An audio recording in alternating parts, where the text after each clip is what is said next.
Meeting, Mayor Bauer, Here. Mayor Pro Tem Madre, Alderman Jones, Here. Alderman Welch, Here. Alderman Green, Here. Alderman Purvis. Here. Madam Mayor, you have a quorum. Thank you. Alderman Welch, will you lead us in the pledge?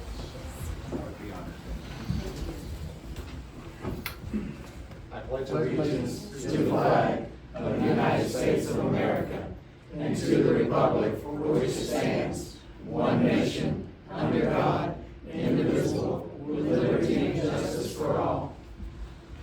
On the Texas flag, I pledge allegiance to thee, Texas, one state, under God, one and indivisible. Thank you. At this time, I'd like to introduce Pastor Lernette Patterson from the Reedy Chapel AME Church. She's going to lead us in an invocation.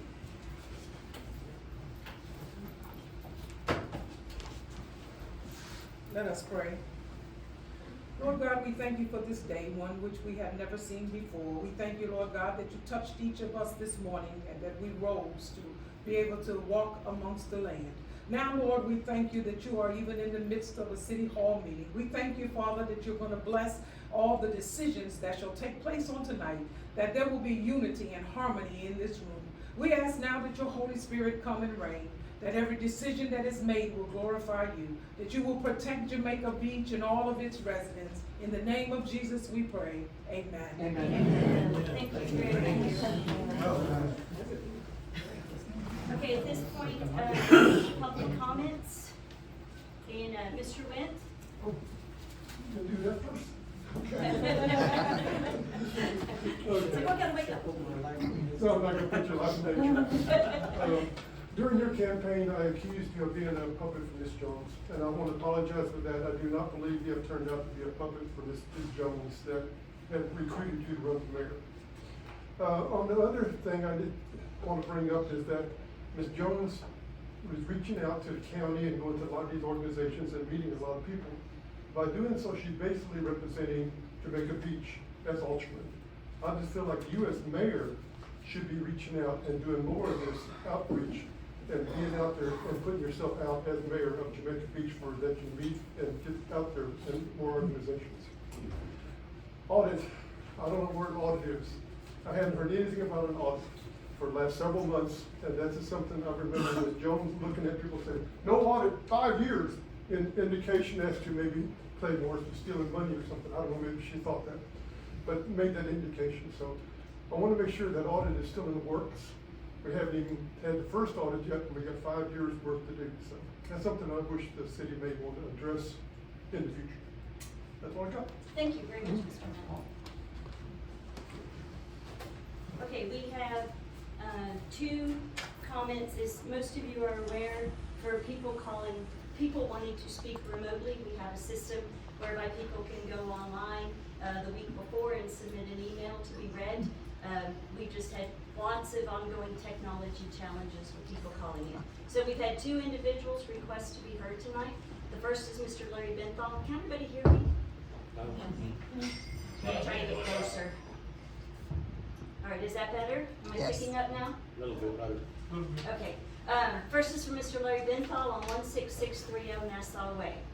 The misguided porta potty pilot project is a fine example of city officials, elected and not, thinking they know what is best for the community, and later finding out the community disagrees. The city officials and candidates should issue more detailed writings that elaborate on their vision for Jamaica Beach. Their guiding principles regarding determining consensus and making decisions, and philosophy on how to manage the beach. Components of the vision should include how you want the community to evolve in terms of ownership, such as oriented towards retirees or families or rentals. Do you favor a peaceful, quiet community or a bustling one with activity? How do you envision residents and SDR owners and renters coexisting as peacefully as practical? Do you want to increase the number of businesses and thus try to attract more visitors? How should hotel occupancy taxes be spent in new ways? Components of the beach management philosophy should include how much, if at all, the beach at Jamaica Beach should be attractive for and marketed to visitors. Do you favor passive discouragement, such as the beach fee, signage for occasionally unhealthy fecal levels, strict parking rules, rattlesnakes in dunes, promoting other beaches' amenities, publishing effective enforcement of rules, and encouraging short stays at the beach. We don't allow camping overnight, so I allow camping during the day. Thank you. The next comment is from Ms. Andrea Spearing at 16617 Jamaica Beach. How did we go from getting bids to putting potties on the beach? As a beachfront owner, this is a terrible idea. All right, that concludes our public comment section. Next on to special presentations. The first one is about our Narcan distribution. I assume most of you have seen posted that we are a Narcan location now. So we have Narcan here in the building, and the police officers have them in the UTVs in their cars as well. Is Mr. Les McColgin? Is Les here today? Yes. Thank you. Just to kind of fill you in, I think most everybody has heard of fentanyl. This is something that's happened to our country that has never happened before. This is not just an opioid problem. This is a mass invasion. There are estimated 2 billion doses of fentanyl in our country right now, waiting to be used by kids. I focus on the younger people. I go into schools. The most dangerous thing for me that I see is the pills, because they take pills that are recreational. Looks like hydrocodone, oxycodone, Xanax, Ativan, and these are things that kids take. And these are things that middle-aged people take recreationally. Unfortunately, there's no real pharmaceuticals on the street anymore because the DEA shut all the extras off. And so all that's out there is fentanyl. 6 out of 10 are a potential overdose, according to the DEA. 6 out of 10, a potential lethal dose of fentanyl. And so we're doing what we can do. Well, I'm going into schools and doing presentations. I've struggled with it for 45 years. So I know what I'm talking about. And so we've had great response in our schools with our students, but we have to continue doing it. We are responsible for providing Narcan. This is the 30th location. And there is no other county, not just in Texas, but in the country that's doing what we're doing in Galveston County. So we started this a year and a half ago, and I did it not just to get a few cases of Narcan out there. I wanted to see specific downturn in the numbers. Galveston County was number 2 per capita 2 years ago in overdoses. And so only way you can tell is when you start getting your data in. Well, we got data, at least part of it, for last year, and it showed a 14% downturn. But that's not calculating the upswing in the rest of the country. So if they go up 15%, we go down 14%, you're looking at a 29% downturn. So this year is going to be the big one. So we're placing, I've got it out here, it's gonna have Narcan in it. If you don't know what it looks like, it's nasal Narcan. Anybody can administer it. I'd be happy to come out and do a training for everybody that wants to come if you guys would like me to. We've got it in our police, we got it everywhere. It doesn't matter who you are or what you are. If you'll let us put this in and kind of promote it, we save lives. And so it's a joy in my life. 6 years ago, I was sitting in jail. I wasn't worth putting a bullet in my head. I mean, I was bad. But God reached down and grabbed me and turned me around, and here I am today. So I have the privilege of being able to share this with people, but only by the grace of God. So we'll be around. This is Stan Washington back here. He and I started our project 3 years ago. And we kind of went, he stayed where he was, and I ended up quitting my job and starting my own 501c3. So, but we still work together. He's with Open Door Mission. So I help him keep them alive, and then we get them into treatment. And that's the plan. You know, we want to take people. I get a lot of criticism from people, oh, they're just a bunch of drug addicts. Let them die. Now, so you'll say that until it's your granddaughter. So just keep in mind, we're trying to eliminate the stigma. We want this everywhere. We want people to see it and know know how to use it. Very simple. Take it out of the package, push it up in the nose and press the plunger. Within 2 minutes, if it's opioid or fentanyl, they will start coming to. So if anybody has any questions, I don't know how much, I know the time's limited here, so. Les, I have one question. Yes. And that's that who's this funded through? Well, this is self-funded. I mean, what I'm doing is self-funded. I've self-funded what I'm doing for a year and a half. And I did it that way. And who provides the Narcan for you? That comes from a grant. And the grant came from our Attorney General and our governor who went to bat for us, and they sued these big pharmaceuticals and that was a corporate, class action lawsuit, and there was a lot of money that was taken in. And Texas is one of the few states that takes it and puts it in where it's supposed to be. So the Narcan is free and we've got plenty of it. So. Wonderful. Thank you so much. Yes, ma'am. Thank you for what you do very much. And this is one of our sign for you. Oh, look at that. So we're gonna have a couple of signs up there. People have to know it's here Yes. for it to happen, so. Thank you. Can you introduce your Stan? Hi, how y'all doing? As you said, I'm with Open Door Mission. Open Door Mission is a faith and evidence-based treatment center for men. And as Les said, the lives that are saved by administering Narcan, well, most of the people are addicts. And so you can save their life today and they'll go back to it tomorrow. What they need is treatment, and we offer that free. I want to introduce also my friend Matt from I-45 Now, and I encourage you to go home and download it and follow him. Thank you. I'd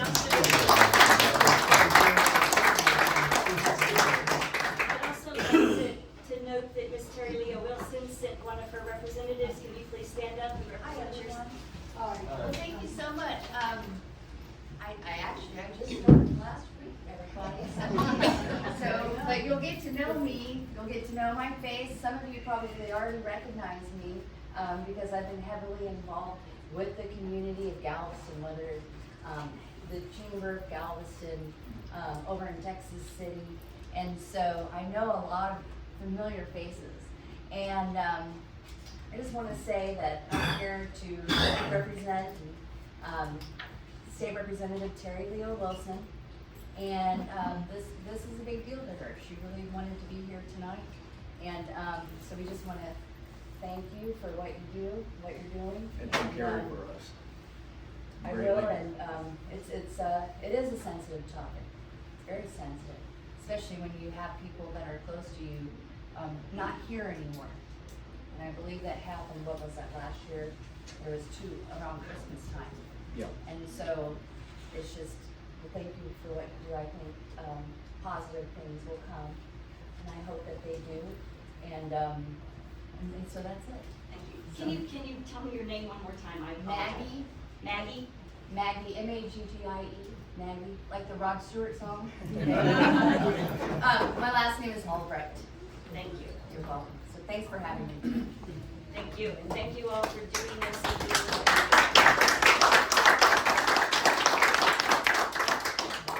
Okay, next on our agenda is a proclamation by the city of Jamaica Beach for Sexual Assault Awareness Month.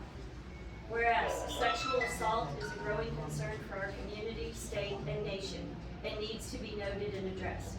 Sexual assault has no bias regarding gender, age, economic status, education achievement, religion, sexual orientation, or social status. And whereas 2 in 5 women and 1 in 5 men will be victims. Sexual assault is never the fault of the victim. And whereas Jamaica Beach residents rely on the Resource and Crisis Center of Galveston County programs to provide a range of essential services to assist victims of sexual assault. And whereas Jamaica Beach residents join with all Americans in supporting victims of sexual assault and believe that a month-long observance specifically focused on sexual assault in communities across the nation helps to reinforce the loud and clear message to abusers that sexual violence will not be tolerated. Therefore, I, as the mayor, of the City of Jamaica Beach, Texas, do hereby proclaim April as Sexual Assault Awareness Month in Jamaica Beach, and call on all citizens to support local efforts to prevent violence and assist victims of these crimes in finding the help and healing they need. Next is a proclamation recognizing April 21st to 27th as National Crime Victims Week. Whereas surviving a crime can have myriads of lasting effects on victims, including physical, psychological, social, and financial issues. Whereas we know that countless survivors never tell anyone about what happened to them. Whereas it is necessary to create safe environments for survivors of crime, providing not only support, but also access to critical services and, above all, hope. Whereas victim service providers, community members, businesses, places of worship, colleagues, neighbors, and family members are capable of providing victim-centered, trauma-informed, and culturally responsive support. Whereas we must listen to survivors and be willing to create new options for support to ensure that all victims of crime can receive help and seek justice. Whereas we must do everything we can to show survivors that hope, the belief that the future will be better, is not just tangible but within their reach. Whereas National Crime Victims Rights Week encourages all people to ask themselves the question, how would you help a victim of crime? Whereas Resource and Crisis Center of Galveston County, Inc. is hereby dedicated to raising awareness of options, services, and hope for crime survivors. Now therefore I, as Mayor of the City of Jamaica Beach, Texas, do hereby proclaim the week of April 21st to the 27th, 2024 as Crime Victims' Rights Week, reaffirming the city's commitment to creating a victim service and criminal justice response that assists all victims of crime during Crime Victims' Rights Week and throughout the year, and expressing our sincere gratitude and appreciation for those community members, victim service providers, and criminal justice professionals who are committed to improving our response to all victims of crime so that they may find relevant assistance, support, justice, and peace. All right, next, thank you very much for that, and we do very much appreciate what the Resource Center. Do you want to Yes. present that to them? Well, I haven't signed it. Let me sign it. Hi, I'm Cecily Henderson, your Executive Director for the Resource and Crisis Center in Galveston County. And I just want to say thank you so much. Jamaica Beach showed up for our annual luncheon, which was educational. I think we had 22 strong citizens show up on March 27th, and we learned the signs of child sexual abuse. And we were called to action to unite and to go out and share the information that we learned to stop this crime. And so I'm honored to be here tonight to receive these proclamations. Thank you so much. Just want you guys to know that we have a 55-bed shelter. We always have one bed available for any police department in the county. If they don't feel safe leaving a victim at home of domestic violence, they can bring them right to our shelter and they'll be safe. We're here to help in any way. Education for churches, schools, police departments, your community. We're here. Thank you. Thank you very much. Thank you so much.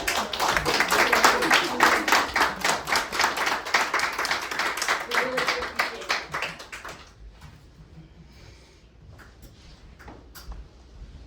All right, I think up next we have a couple of officer promotions. Chief Garibay, I'll turn this over to you. Thank you, Mayor. I want to touch on something with the gentleman that left with Narcan.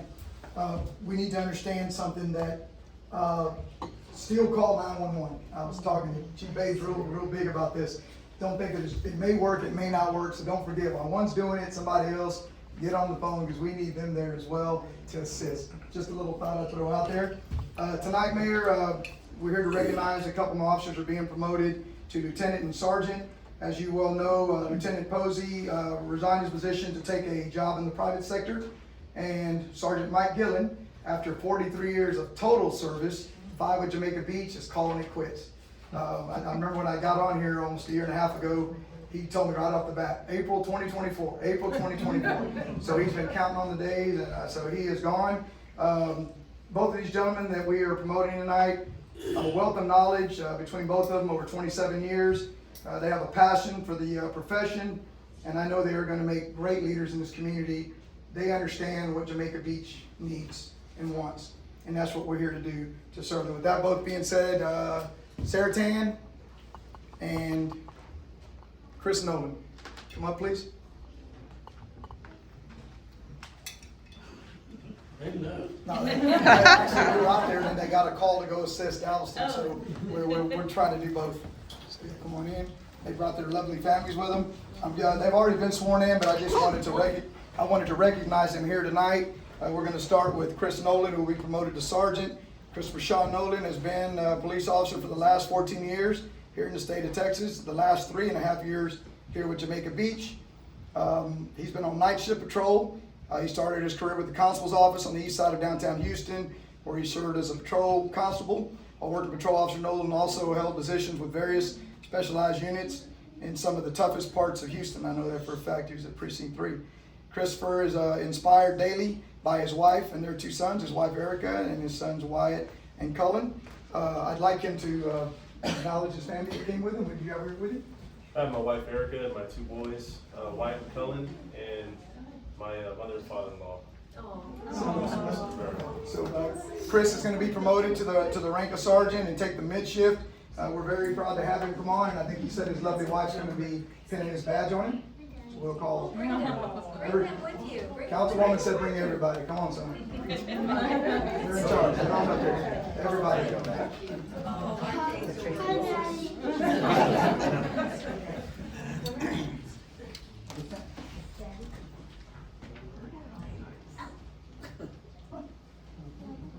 Get him. Yeah, she was there. Congratulations.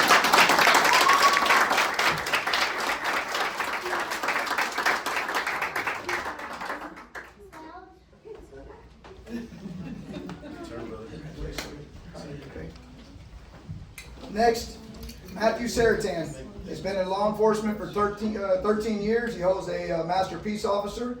He's been with Jamaica Beach for the last 2 years. He has a degree in criminal justice. As said, Master Peace Officer, Field Training Officer, Certified Bike Officer, Certified Evidence Technician, Mental Health Officer, Grant Writer, and Certified Investigator. He also has received the Congressional Police Officer Award in 2020. He's also receiving this year's 50 Club Police Officer of the Year for Jamaica Beach. He has this wonderful family, married to his wife, is it Penn? Penn, sorry, I can't read my glasses. 14 years, and their 3 beautiful kids, Dominique, Riley, and Donovan. They love spending time with all their extracurricular activities. I know cheerleading is a big thing for them. Matt's very proud. He'd like to acknowledge his family that's here as well. My lovely wife, Penny. Donovan's my little one. Dominic and Riley are right there. And then my sister-in-law, Maritza, my dad, and my mother. He's proud to have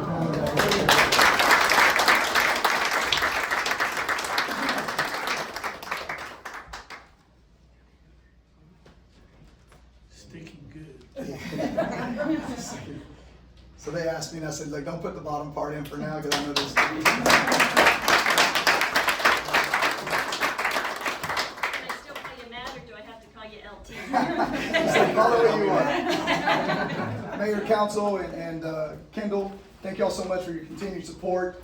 We're expecting great things out of these gentlemen. We're going to keep doing what we need to do to make this community safe as a team, as a partnership. So again, thank you so much for your continued love and support. We appreciate it.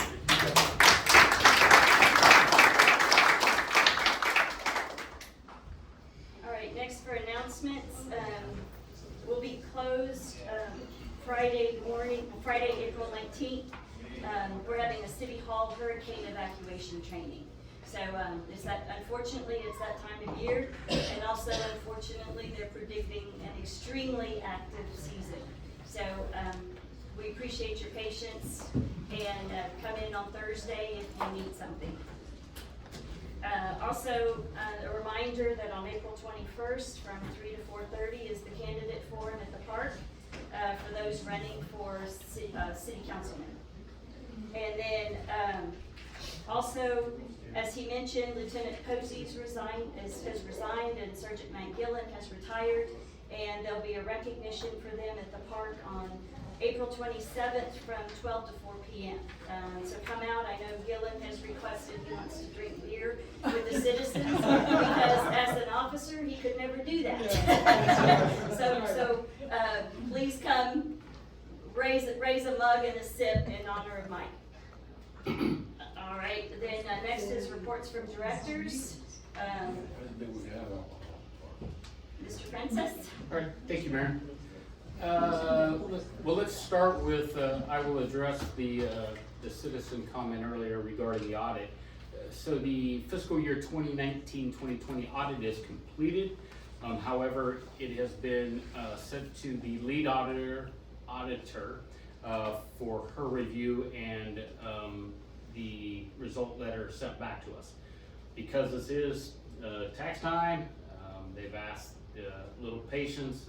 It will be after the influx of taxes that they will issue that letter, and then we will begin on the 2021 audit. So that's where we stand to date.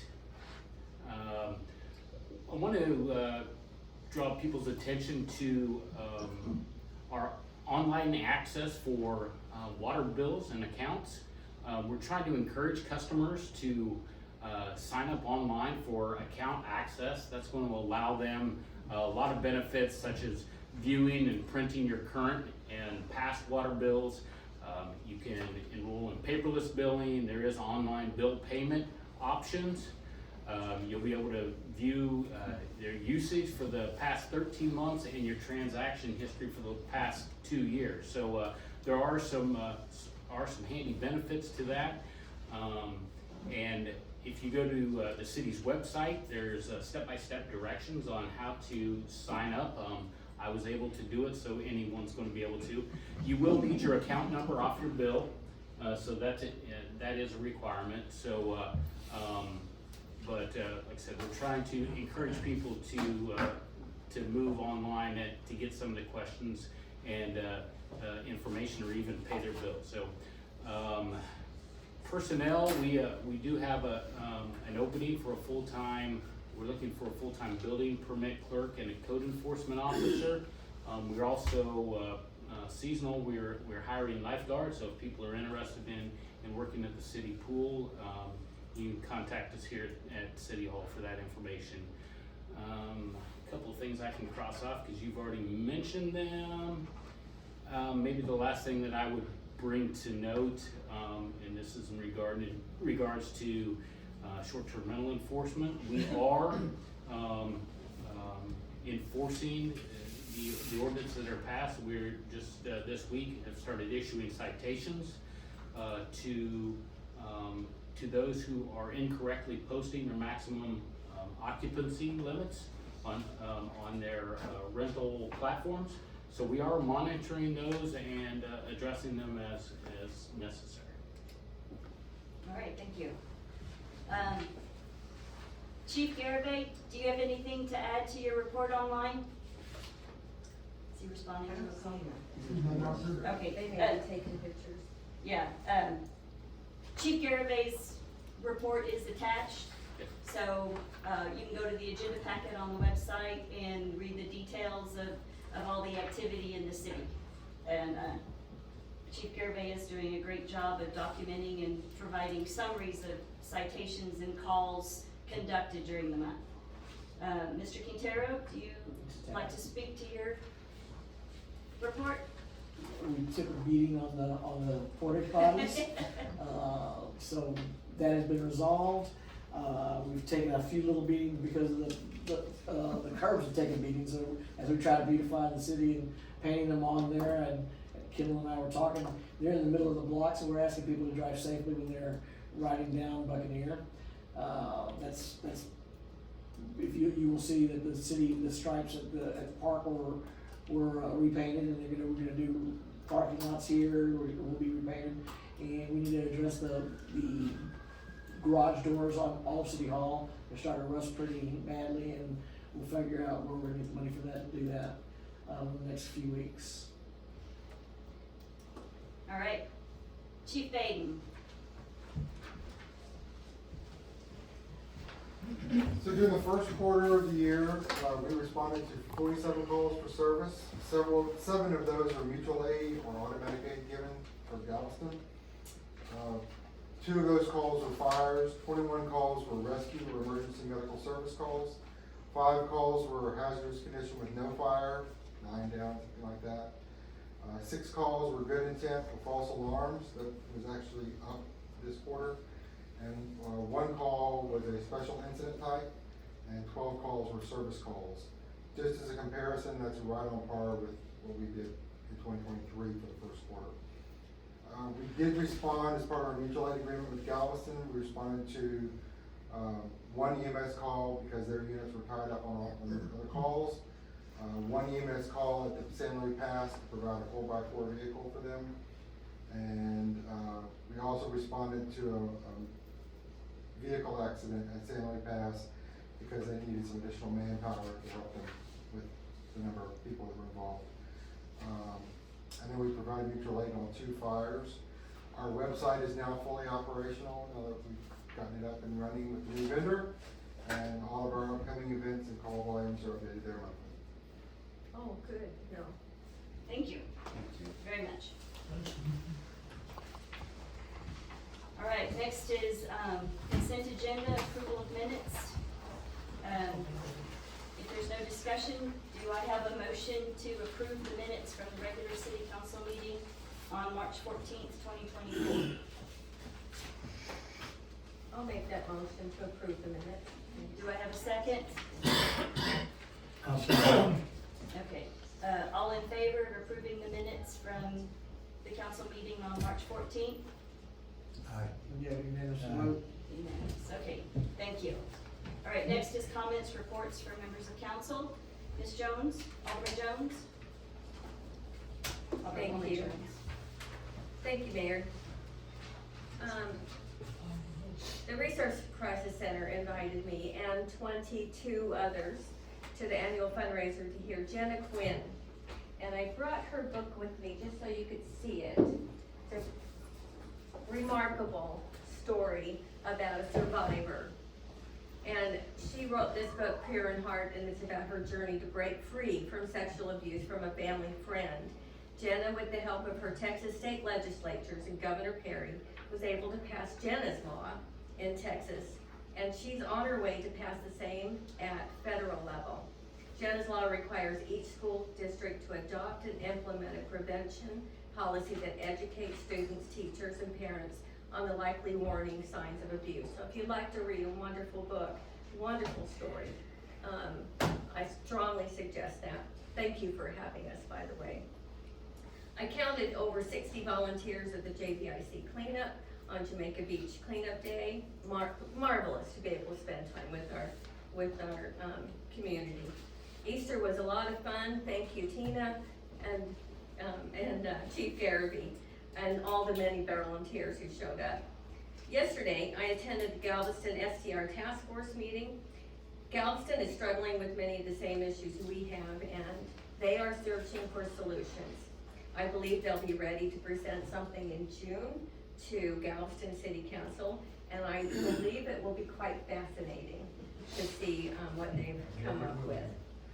And Mayor, I'll write you a report for that meeting so you'll be able to see more detail. Something that I'm going to bring up is JVIC is hosting Fire Chief Baden, April 13th on fire safety at 9:30 to 10:30 at the Park Pavilion. Coffee and donuts will be provided, so you don't want to miss out on donuts too. And Chief Biden, I want to tell you, every time I read one of your reports, I'm just so impressed. It's so beautiful, and I want to thank you for that. And let me mention something from their report, because I read every page. Jamaica Beach Volunteer Fire Department has an ISO rating of 3 on a scale of 1 to 10, which contributes to lower homeowners insurance premiums for the residents of Jamaica Beach. You guys rock, you guys and ladies rock. Thank you so much for everything you do for us. Thank you, Mayor. All right. Mayor Majay? I don't have anything. Alderman Welch? Nothing to report at this time. Alderman Rubitus? Yes, thank you, Mayor. I'd like to start off by saying thank you to our staff. I have had the pleasure of working side by side with them the last couple of weeks, and they are really exceeding my expectations in digging in and overcoming huge obstacles. While we're on the subject of staff, I'm very disappointed. We just lost our building department court clerk. She was doing a fantastic job and she will be missed. I'm completing my 8th term and I've been quiet over the last year, just kind of watching what's going on and the change of leadership. And I was hoping you guys, the mayor, you could explain to me how we went from questioning everything to questioning nothing. You guys ever see that movie, Everything's Fine, with Robert De Niro? Everything's fine, everything's fine. I had to do open records requests just to get our financials. I had to submit several open records requests just to get common, regular information. And Mayor, maybe you could also tell me why you did not get me the rest of the information on my open records request. What happened to the transparency? The distribution, or how can we be good stewards of our money if we're not getting our financials? We haven't seen financials in 9 months and nobody's asking any questions. Last meeting, we had a budget item that was over 5,000%. Nobody's asking questions. I'm curious what's changed. What else do I want to touch on? The porta potties, that was a big hit, wasn't it? I want everybody to remember that when we start talking about paid beach. The GLO has changed our beach from being just a minimal parking area where we had our lovely little golf cart area to now the whole thing. And by going to this paid beach and partnering up with the GLO, we are turning even more of our ownership or our control over. So please, when this paid beach topic comes up, everybody dig into it and research it. A lot of mention about the short-term rental tickets that have gone out. I've been informed that only one person has paid and the majority of the tickets have been dismissed. I asked about this last meeting for more information. So everybody's getting tickets, but they're just getting dismissed. I'd like more information. These city hall meetings, they're getting into everybody gets a star, everybody gets an award. I'd like to see these meetings get back to the nuts and bolts of running the city, with shared information, talking about budgets and financials and our future projects. Okay, I've been long-winded enough. Thank you, everybody, for listening. Alderman Green? I don't have anything to speak. All right, thank you. Okay, we'll go to old business. So, Mr. Francis, if you can take us again through the updated building permit fees. Thank you, Mayor. And then I've got a whole stack of papers that I'm not well organized. So at our last scheduled meeting, we had brought forth recommendations for increasing building permit and planning and zoning fees. At the time, I had requested that they be tabled until the next meeting so that we could, so that staff could evaluate some additional things and bring back some more concise recommendations, which we've included in the packet. Yeah, if I need one more hand, that makes.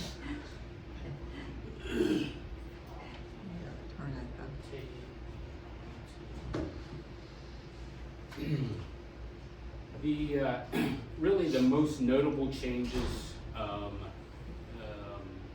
well, obviously the first substantial change is you'll start seeing the current prices to the proposed prices.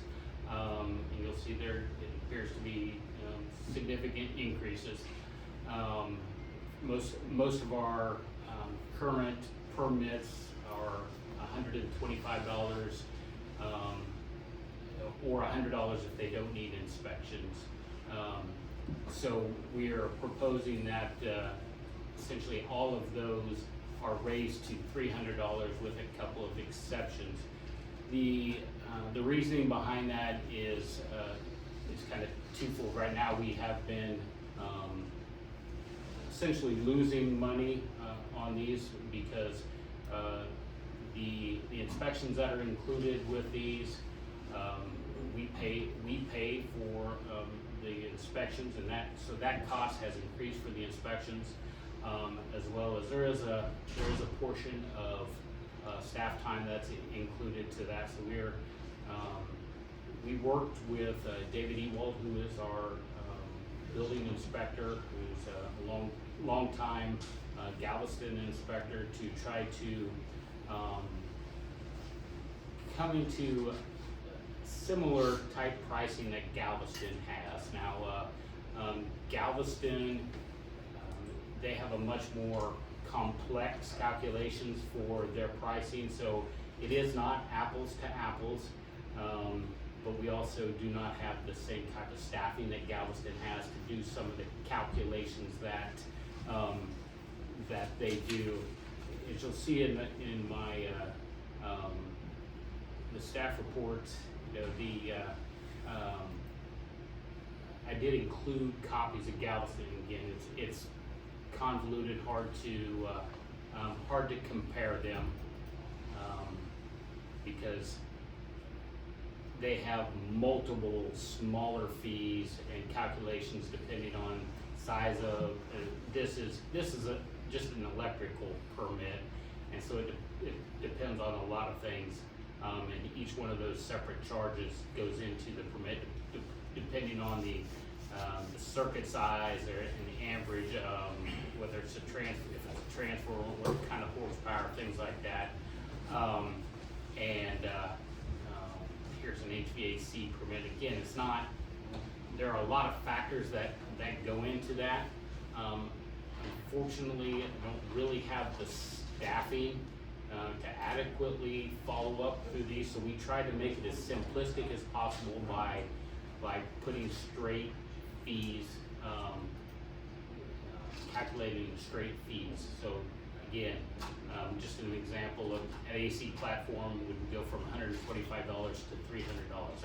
That reflects increased pricing for inspections as well as the plan reviews. Every one of these permits includes a plan review as well, and there is some confusion with that, and I'll explain that in a moment. Couple of other, the larger changes we talked that we're requesting, currently for new construction and remodel and additions, we charge $1 per square foot. Now if it's a 4,000 square foot addition or home, we more than make up the cost of all the permits and inspections that are included. You know, so the price that we are proposing actually is the cost that each of these sections, so for every new construction, you're gonna have a plan review, a proposed road usage, the permitting, as well as all the inspections, and a customer service inspection certificate, which is required, which is also something we had not been charging before. So instead of doing it $1 per square foot, we are recommending a flat fee pricing of $18.50 for new construction and $1,600 for remodels. The proposed road usage fee was something we talked about at the last meeting for heavy construction, to accommodate the increased heavy loads that have that our streets are having to handle because of several trucks that are needed for to bring in loads for new construction, also for remodels and concrete as well. So these are, again, these are a new fee that we are proposing. Our plan review, I mentioned that there was it was confusing, and that I broke these out as separate pricings to show kind of where they would have fallen. You don't just come in and get a plan review. The price of that is included into the permit that we're charging. But if you were to just come in and for whatever reason request a plan review, that would have been the price you're charged. So when you look at these other permits, almost nearly every one of them would require a plan review of some sort, even just a basic one. And so this proposed $300 pricing includes the cost of the plan review, cost of an inspection that has to occur with it, and then a little bit of staff time. So that's it's kind of everything that we discussed. The one that was added, you see this new fee is for house moving, which we just recently experienced, and we did not have a process in place for that. So we made that proposal of a $500 plus all city expenses that are incurred in that move, which can be extensive depending on how long the move is and those types of things. So we're trying to recover our costs that are incurred by these things. On the planning and zoning side, the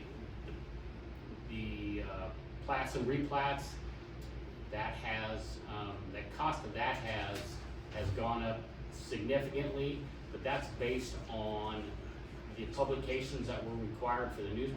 We're required to publish these plats and replats in the newspaper, I believe, twice. And the cost of a newspaper publication has doubled, maybe tripled. I mean, it's exponentially went up. So again, this is not, while it may look a little excessive, it's really just trying to recover our costs. As we talk later in budgets, you'll kind of see where I think currently we've spent about $4,000 already this year on publications in the newspaper, and just based on the increased costs that we're experiencing for the newspaper. So that's kind of it in general. I would try to answer questions and just fill you out for that. One question I do have that strikes me as maybe not being clarified enough is if I look at the plumbing one, so if I want to install a new hot water heater, my permit would be $300, which is about the cost of a new hot water heater.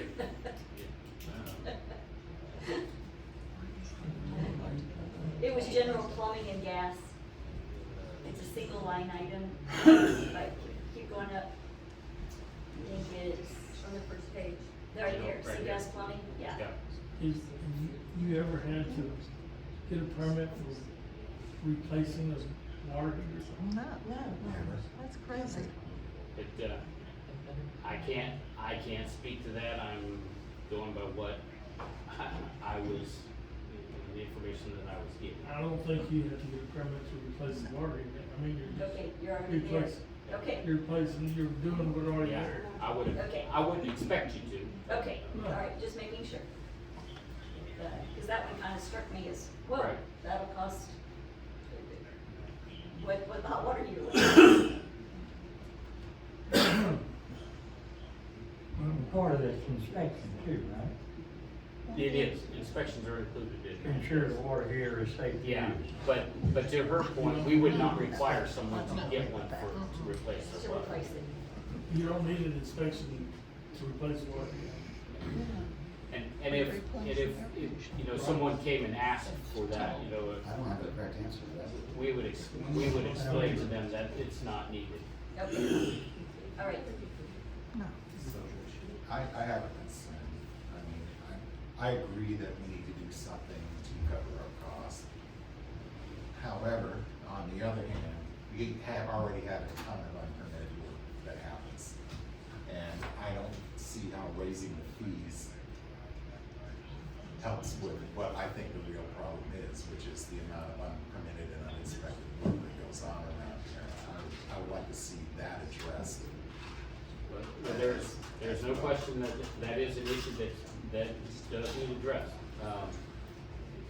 But the ones that that are following the procedures, we still need to cover the costs for those that take place. And as we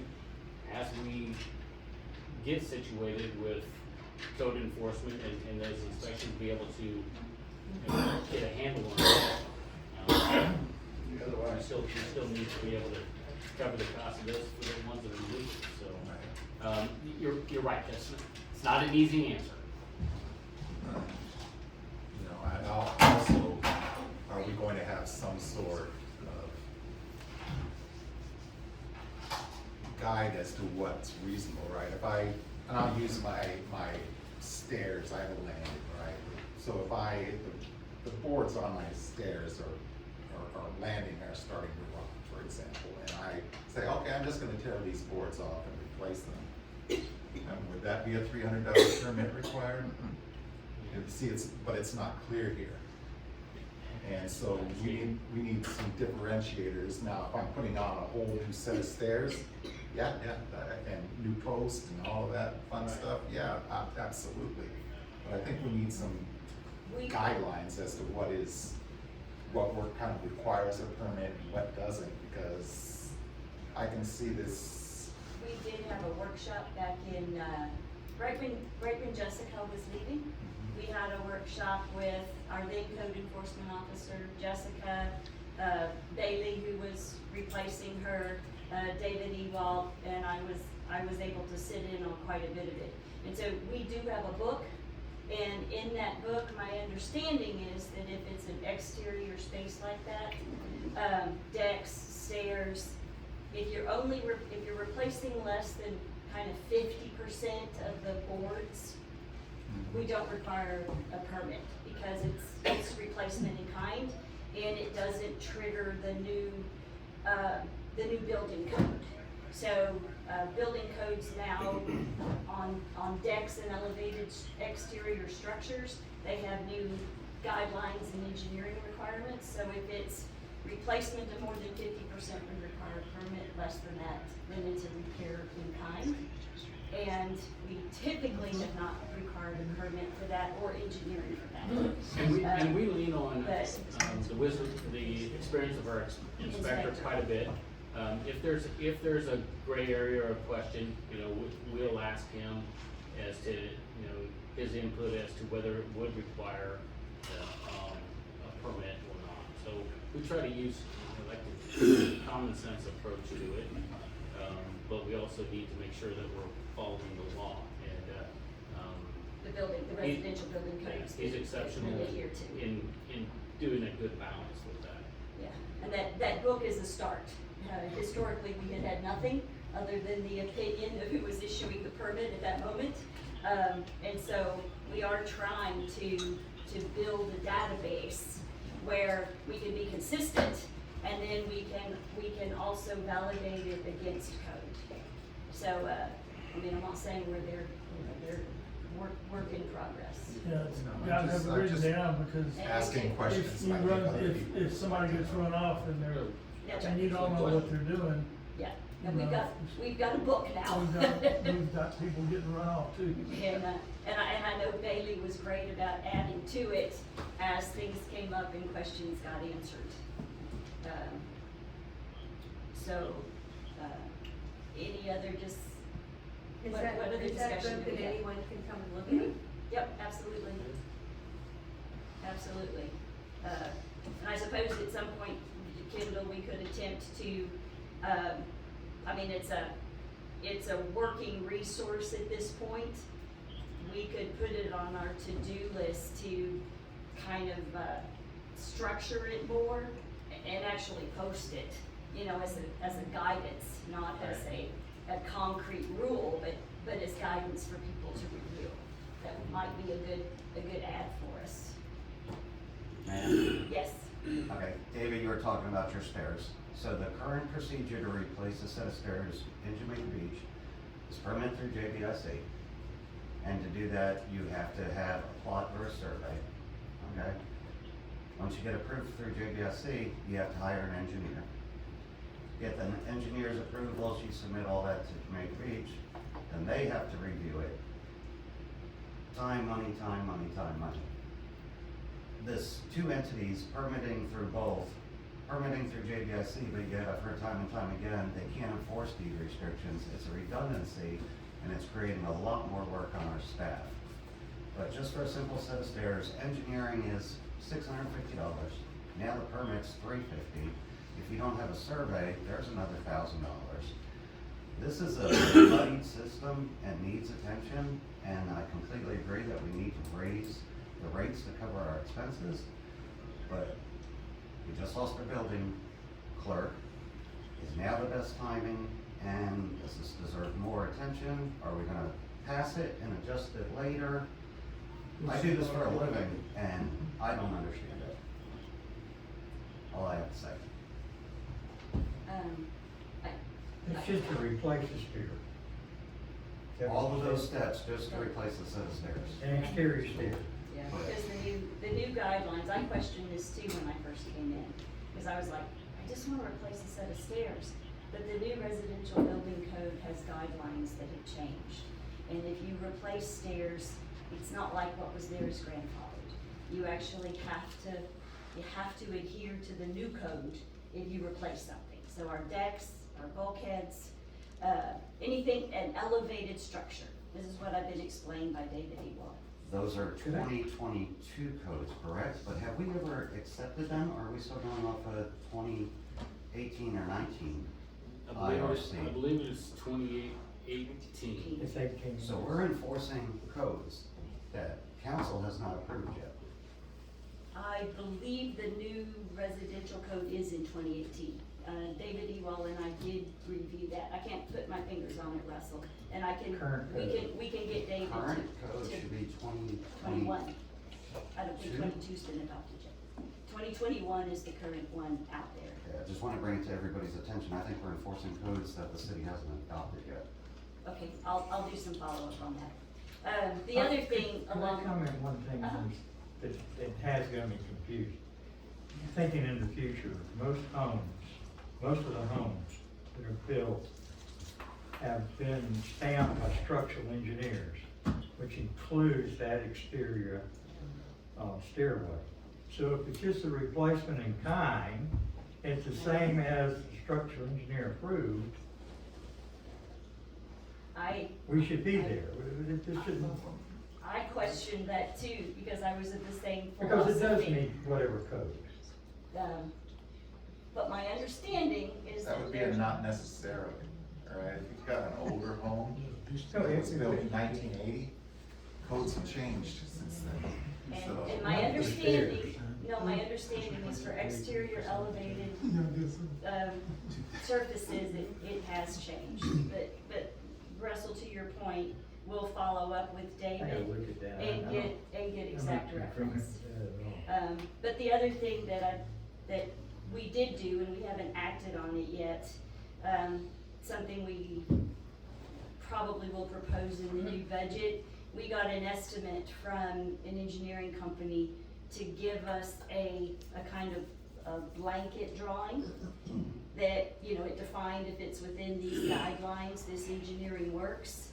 And then we would include in our building permit, if you needed an engineered set of drawings for a deck, a dock, or a staircase, any elevated type of structure, then as long as it fit within these boundaries, these engineering documents would apply. And it would be a way to save costs for our citizens. I think it would cost the city, I think the estimate was about $4,000 for that set. And then we could charge homeowners, $200 to utilize our set. We'd have to work it out to make sure the city wasn't losing money on it, but we did pursue options to help drive that cost of compliance down for citizens. That's a good comment, and that's a good thing. But we haven't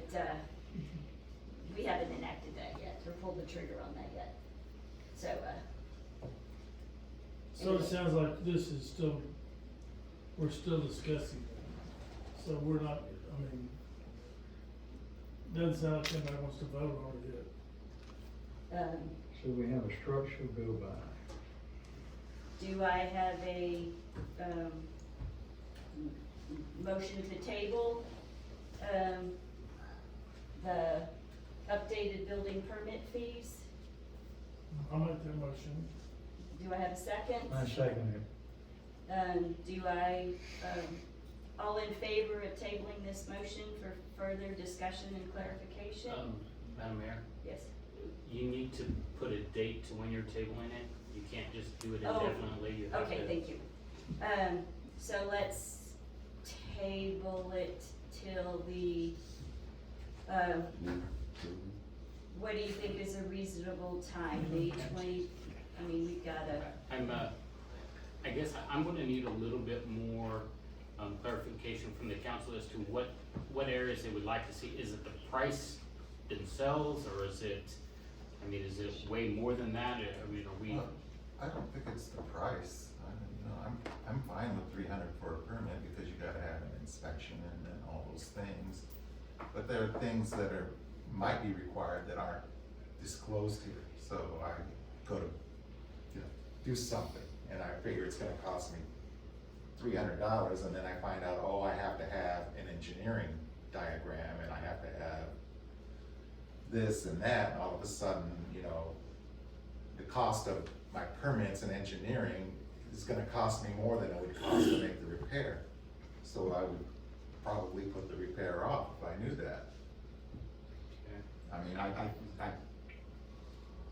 I like it in general. I think it's a step in the right direction. I just, just wanna know, one-stop shopping. I wanna know the price before I commit to these things and. so, the request is to provide a front end to this that describes more completely. That describes more completely, not just the overall. not just the building permit fees, but any other requirements before, and like Russell used this example, before stairs are undertaken. Because, as a resident, if I'm going to replace a deck or some stairs, I would like to know So the price before if we built out this table to say, well, we won't have current price in the new table, but if the approved fee structure is approved and posted, documented, then next to fee price, we would have a listing of you could just of put other something, you requirements. could get just other requirements, so And that we then, know. and then when it applied, we could point out that, this requires a certified whoever, or this requires, check for additional engineering requirements. If we How build. about a footnote? I think that's what you're talking about.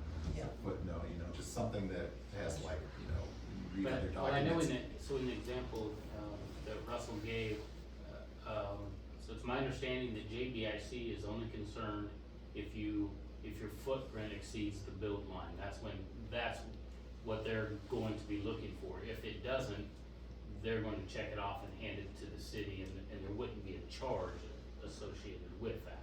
Well, and I also think my understanding of it is if your change in no way changes your footprint, we don't require JBIC approval. Now, if you're trying to add a foot to them, it's gonna require JBIC approval, but if you're going back. Our practice now is to try to send everything to JBIC to Thank say. Just to confirm. Just to confirm, they may do a quick Nope, it's not That's us, good, and it's send it back, from the start. but I'm trying, been working with JBICs to make sure that our protocols are the same, so Yeah. we're sending everything to them, really, whether it applies to them or not, and they're quick to say no or yes or no, so. JBSC requires any permanent structure to go through that. Any permanent ground structure to go through JBSC. And it should. Okay. It's redundant. It goes to them and then it Yeah, goes but to it us. should because of the different requirements and relationship There's no and difference. trapping people that we did in the past, okay? Now, one thing in the footnotes and things, I didn't realize we got to this level, but it's a good thing. But I don't understand, if there's no change in the footprint, and these are questions for JBIC, why would we want to search them? I don't think that's true in all cases. I'm wondering. I will further discuss this with JBIC, and I'll try to better understand myself. That's where I'm at. Yeah, I didn't. That's why I wanted to table it, because I did have some questions on the flow that I was hearing from Russell, and some different things that I wasn't comfortable with. Okay, so back to a proposed date. I think maybe Russell. Oh, go ahead. Yes, sir. As far as what we're asking for, what I'm asking for is, say your work scope, then your requirements, and also what does and does not require permits. The better we clean this up, the better we can all understand it, the quicker and easier it's gonna go on staff. I mean, we're just all asking, does the water department, water heater need a permit? We don't know. So, stair permit requirements, scope of work, what needs to be permitted, what doesn't. I know it's a lot of work, but it's been a lacking system for years that could really use this time and attention. Yes, and we've got the start of the book, Kendall. Okay. You know, I think it's probably just making that, right now, it's an employee reference. It's no small task, but we can look at our overall budget. At the moment, our building permit fees are up quite a bit. We need to calculate out what that will look like on cost for that. Once we associate timing for all the inspections necessary for that. I know last year we lost dramatically between what we took in and what we spent. But it's because we issued a lot of permits in '22 and all the inspections came due in '23.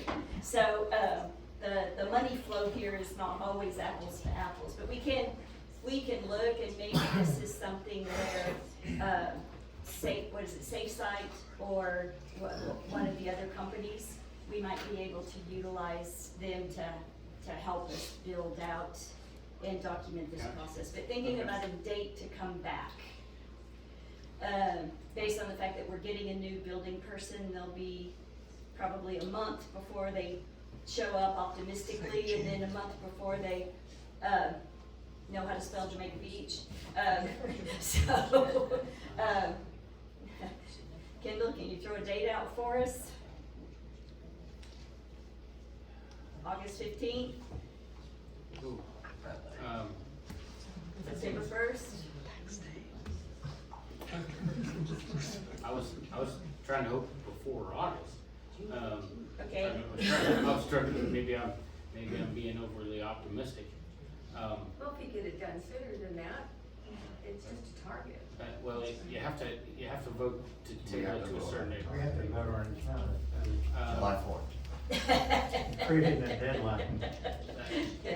Can we, I'll call you back for special meeting. can we say the first meeting in July? I mean, is that too soon? I'm trying to. What were you proposing in that hearing?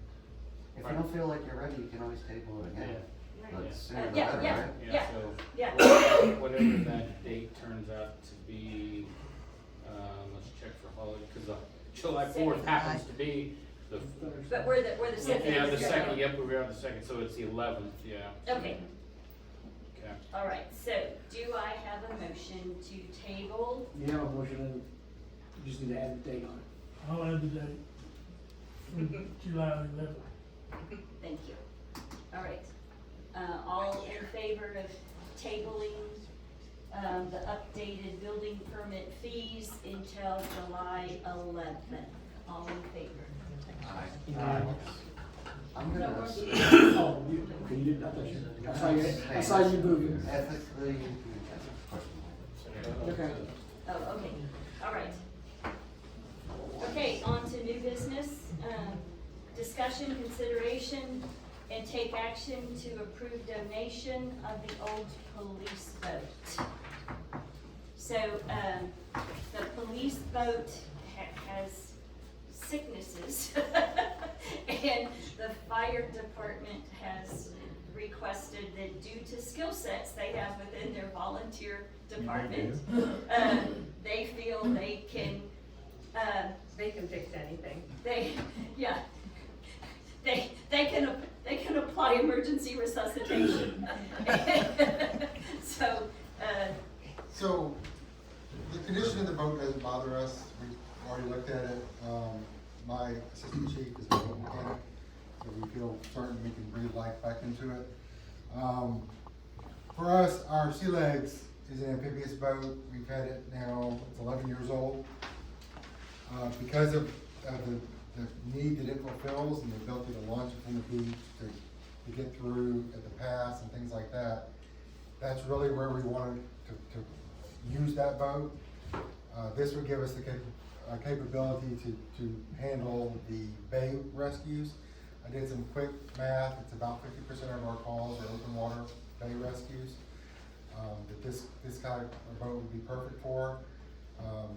And so that would allow us to take some of the work off of our aging, more complicated boat and use something that's a little better suited for it and a little less complicated.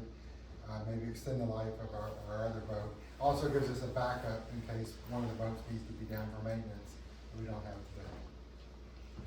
okay, do I have a motion to discuss donation of our boat? I'll make that motion. Okay, and just a second. Did you get that? I think Russell has hand up first. Yes, I do, okay. Okay, all right, so we've had a request to, donate our boat to our local 501c volunteer, are you a 501c? 501c3? Volunteer fire department. Discussion, thoughts?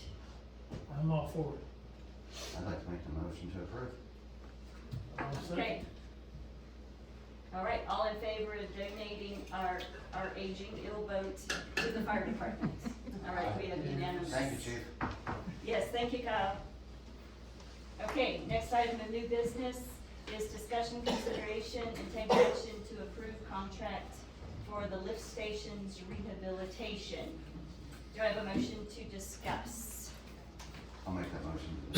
Thank you. Do I have a second? I second it. All right, Kendall, you wanna lead us? Thank you, Madam Mayor. So I guess, just in quick, we have 7 lift stations throughout the city. Over the course of the last 3 years, we've rehabilitated 3 of them, number 1, number 7, and number 6. So number 7 just last year, number 6 just last month.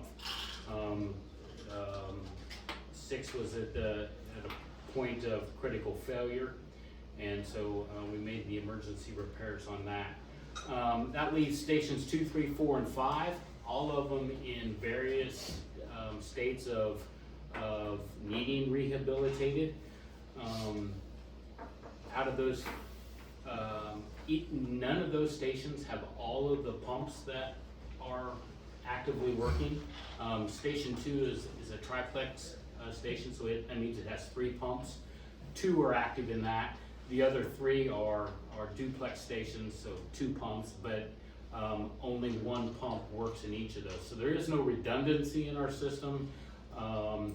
And as you look through this scope of work that I put together when I sent out for bids, you will see that Station 2 also is actively having inflow problems. So the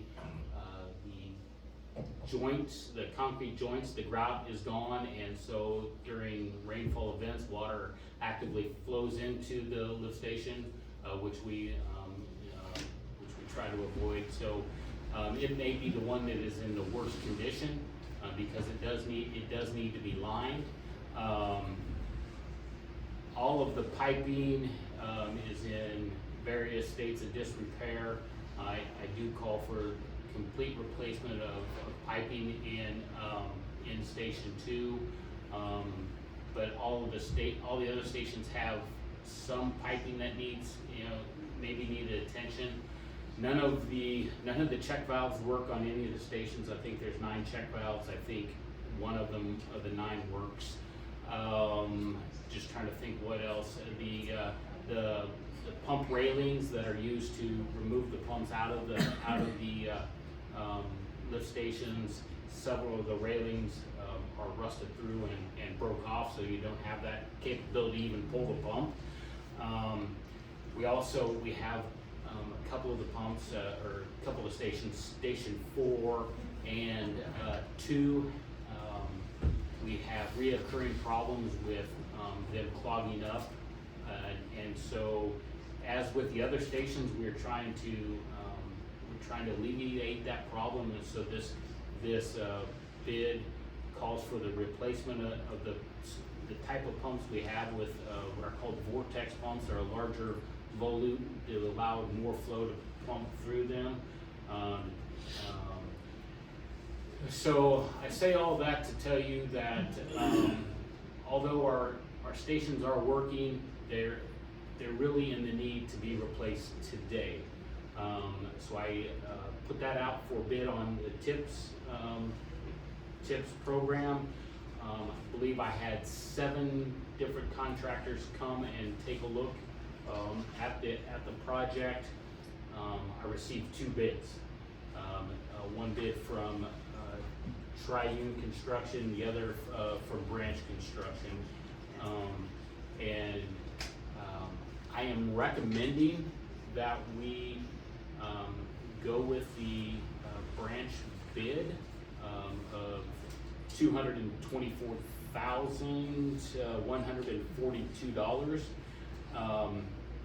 I am recommending that we use the American Rescue Plan Act funds to pay for that, along with budgeted funds that we have currently remaining in the 2023-24 budget. So our ARPA funds stand at $200,520.78.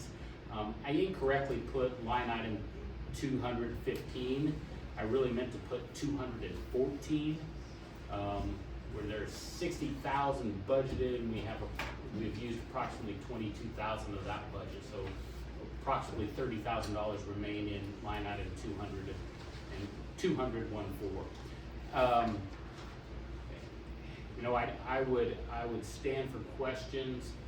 We can continue to address these a single station at a time. I'm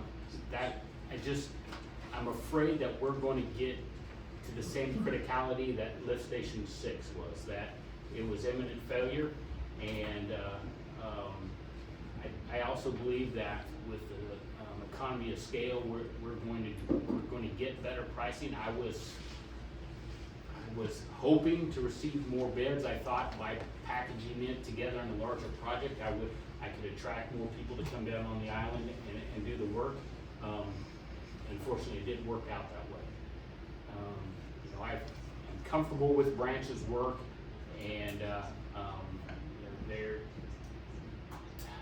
I've asked for a time frame for the work to be done to try to get an estimation.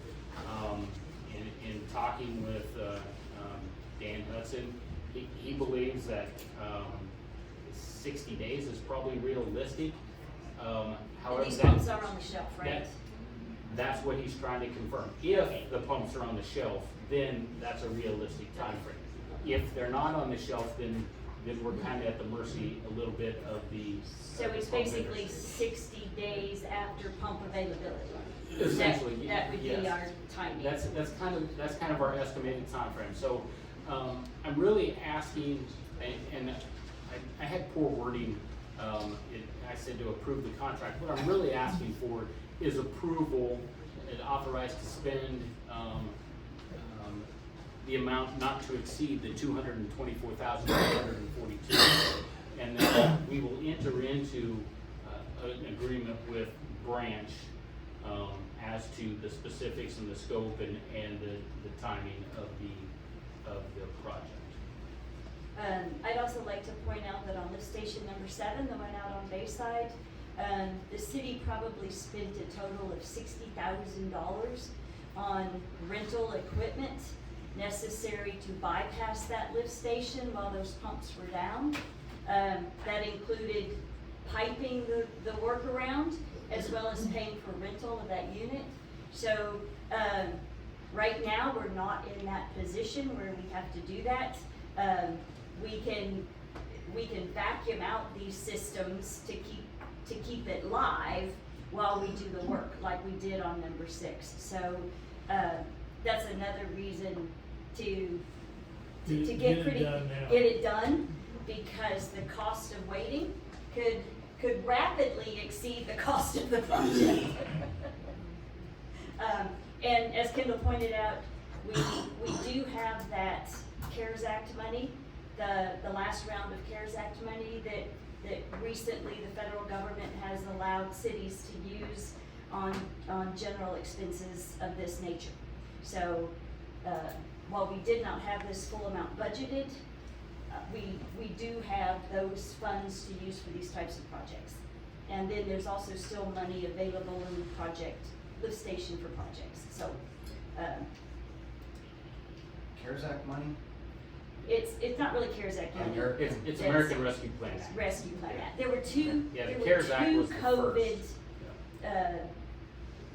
Payouts. And this one wasn't supposed to go back to struggling businesses or loss of sales, this is for city use? Now it is. Its original definition was to help those impacted. But you had to have a program in place to distribute that money. And we were, 2-3 years ago, we were unable to put those programs in place. And this is a case where procrastination it hurts our citizens, because those that struggled and were impacted didn't get any of these funds. But the federal government has recently ruled that they have new spending guidelines for that money. So if you were not able to distribute it to those citizens impacted, you can use it for sort of core operating. I mean, I can't use it to go put in a new gym in my neighborhood. Well, it can go to general candidly, expenses. it could now. So essentially, any entity, city or county that received $10 million or less, similar to your tax as a standard deduction, you take the standard deduction. That's essentially what you can do with anything, any payment $10 million or less. You can claim it for general governmental purposes, and so it can theoretically be put into your general fund for any general operating use. However, one of the original specifications was for water and wastewater improvements. That was one of the things. On top, there were some things about helping COVID affected, economic development type of things, but one of the general purposes in the initial ruling was for water and wastewater. But we can absolutely use this money for any general purpose. Thank you for clarifying. Yes, Mr. How much did the city get in total from the American Rescue Plan? 2024. Total today we have $200,520.78, and that's currently sitting in a high yield CD or money market. So it'll be fund accounting as we move it. I would say that I'd like to make that motion and approve the money. I have a few things I want to add to that. A couple of other questions, I've taken a few notes, I apologize with you. On the start date, the contract time, okay?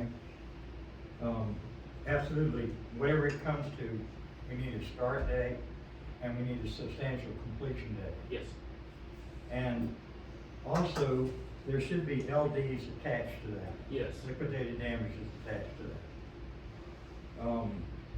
Also, in looking at Ranch's bid, they didn't seem to recognize what you have up there, which is your requirements.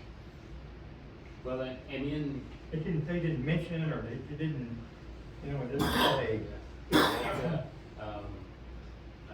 I agree with what you're saying, but when we finalize that contract, you know, that scope of work, the specifics will be spelled out in that.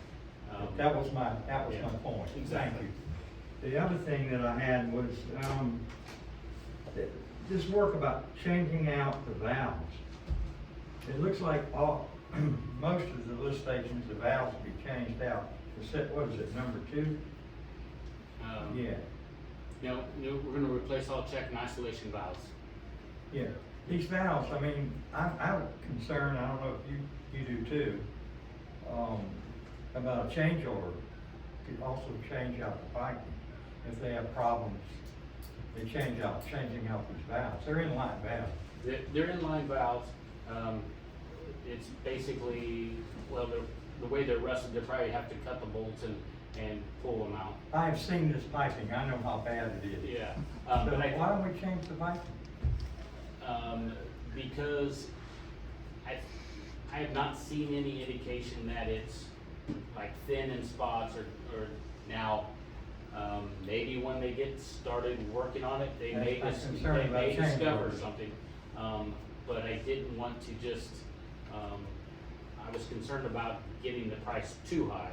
And there will be some costs associated with changing the piping above ground. And, you know, I think I would rather pursue it as a change order if it came to it than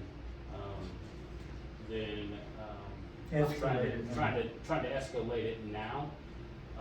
Also, because it's going to depend on how much of the piping you have to change, and if you're going to be breaking out concrete, because you know all of them do go through the concrete caps of the lift stations. Is that piping cast iron? I believe yes. You know that. So the piping that we change inside will be HDPE. Or the one that you're replacing? Yeah, and we could go with that, you know, above ground if we made the replacements, and probably should. Okay. Thank you. That's my only comment. Thank you. And can we, put in some kind of a maintenance plan? I think I remember that we did all of these lift stations, I don't know, 5 or 6 years ago. And did we not maintain them, or because for all of them to kind of feel like they're falling apart? Can we do a maintenance plan throughout the? Well, I can't speak to anything that was 5 years ago, but to my knowledge, the only work that occurred was to lift station number 1, which was a pretty substantial overhaul. And then of course 6 and 7. So they do check them routinely. But as far as some of the maintenance, you know, it is, one thing I aspire to get to yet as another project is a call-out system. And currently the call-out system we have does not work. But it would be also have pump diagnostics that would be included with that, so that we could regularly monitor the pumps and the operations, and we would be able to do some of the preventive maintenance when we start to see excessive run times or possibly shutting off, short-circuiting, short run times that would indicate potential problems, that we would be able to catch those ahead of time. But really, some of this is just when you start looking at the brackets and stuff that are just plain metal that are just rusted through. H2S gas is a real problem here, and it's very corrosive to both the concrete linings of the lift stations, but also to the piping and the pumps themselves. So And then of course, sand is a big issue here as far as pumping sand and deterioration of both the pumps, the impellers, the piping, all of that kind of plays into it. But I would like to think, once we do this, with good oversight of them, we're gonna have viable stations for a long time to come. But Taz, to your point, we do need an active program for painting, right? So when we see rust occurring, there's a point where you get on it and you paint, and it'll help slow it down from an exterior perspective. But on an interior, with the corrosiveness of the materials, and historical operation still shows it's cheaper to replace these at the necessary frequency with standard materials, because it's not hazardous if one of these break, right? None of us like gray water around, but it's not like cyanide or lethal H2S concentrations. So to use exotic materials, the cost of that exceeds the cost of routine replacements with more common, cost-effective materials. So it's kind of where we're at. That's historical operating parameters. Okay, so any other? I'd just like to say, we do have a regular scheduled, maintenance schedule for Branch Hatch in your contract.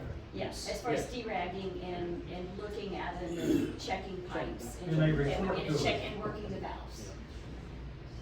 We do have something in place. Something, it's probably not as robust as it should It's not as extensive as what she's talking about. She's talking about some basic good thing, basically observation, and they look at them every week and they check them. They take measurements. Yeah. Okay, what other discussion do we have? I think. I would like to see something added to this.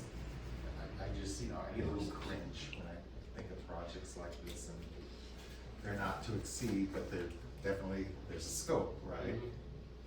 I would like to see us budget some contingency, because Murphy is an optimist, man. And I would like to see us budget a little more contingency above and beyond the not to exceed bid, because I'm pretty sure we're gonna have to replace some of those pipes. I almost guarantee it. Specific on it. But it is cast iron. It's not exotic pipe. No, it's not exotic pipe, but Okay, I so would it's- still say that. Can we give him the authority to Negotiate negotiate a the contract contract? with a 20%, what do you want, 10%, 20%? 10% is standard contingency. 10% that's- contingency? That would be, what, $22,000 of their general neighborhood of that. Yeah. Okay. Okay, so do I have a motion to, take action to approve, that, and we need to capture this as I stated, right? To approve the city administrator to negotiate a contract for the lift station's rehabilitation not to exceed, tell me a number, Kendall.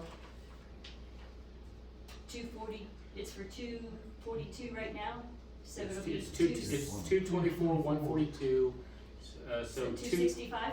246, 142 essentially, I mean. So plus another 24,000? Can we just say 250,000 and Yes. just take over? Yeah. That'll work. It's not, 11% or not to, 12%, I'm sorry, my Rain Man function broke for a second. not to exceed $250,000. Do I have a motion? An actual contract, you're gonna put the contingency in the contract, you award the contract? No. We're giving him No, we're giving him him the authority. authority to negotiate. Oh, okay. And the budget is one thing, the contract is another. Yes, Yes. exactly. We're adding a contingency, which you're gonna negotiate based on their bid. Correct. Okay, thank you. Okay, do I have a motion to approve? I like it. Okay, what do you second it? All right, all in favor of approving Kendall's ability to negotiate? Okay, thank you. All right, discussion and consideration of a draft comprehensive financial management policy. Do I have a motion to discuss? Motion to discuss, a draft of the comprehensive financial management policy. I'll second that. All right, Kendall? We- How's that hot seat today? You know, it's been a month or two since we've talked about a policy, so I wanted to make sure we didn't forget that we're still doing them. But this one has been kind of lingering out there a little bit because of the way meetings have fallen in the last month. I keep pushing it back a little bit, but this is, again, just another key management policy, and it is exactly what it says, comprehensive financial management, which is is really a combination of policies to help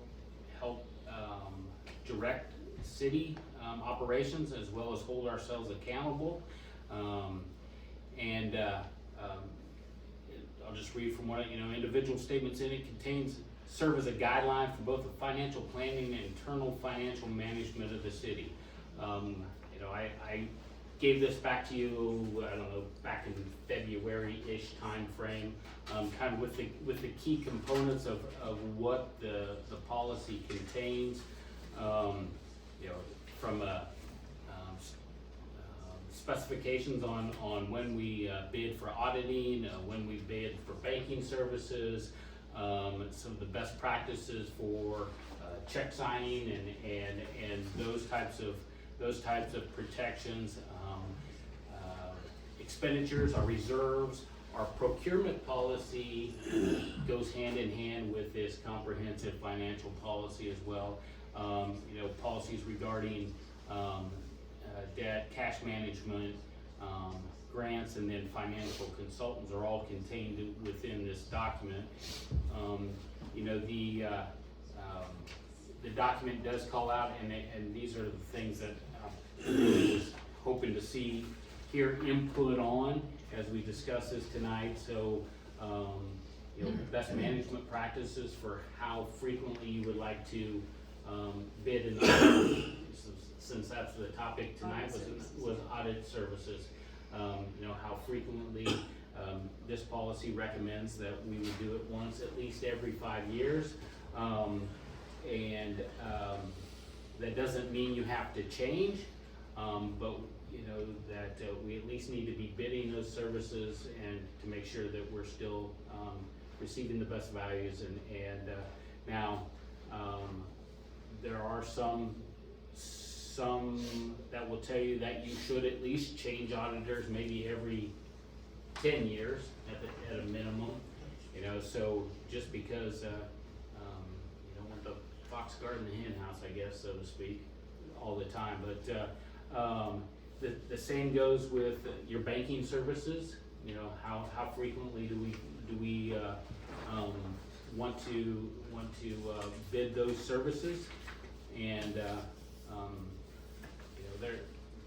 there is a lot that goes into that, and a lot of changes that. So I don't want to have to do it too frequently, but again, we need to do best management practices where we have oversight into what that looks like. Every 4 to 5 years probably is what we need to be looking at.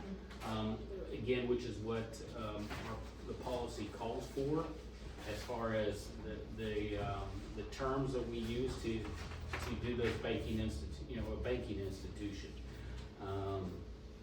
I could take time and go through this, but you guys have, like I said, you've had a couple of months to read through it, so I'd probably just I had given you some highlighted areas in there to call your attention to, and as I've talked about auditors, I'm recommending every 5 years, but that we would look to rotate every 10 years.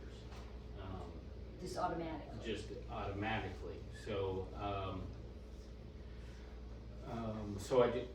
or if that just isn't an option, that they would at least rotate lead auditors at the 10-year mark.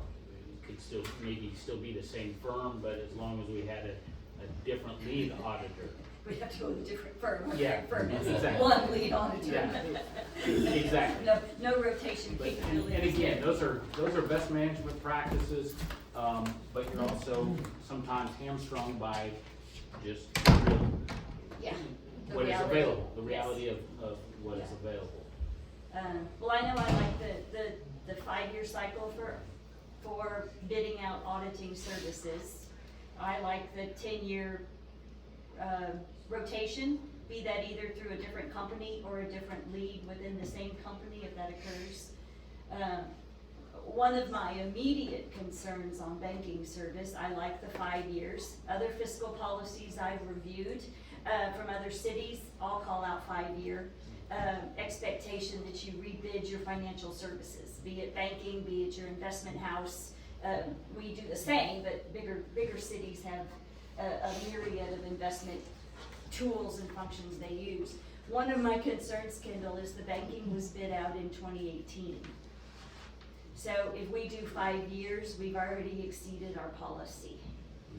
So I don't know if we want to specify a kind of a start date in there for compliance. Well, I don't really assume the date that the clock started ticking, the date it was Okay, approved. I wanna make sure I that, like that. that we Yeah. concur with that, because we don't have the capacity right now No. to change.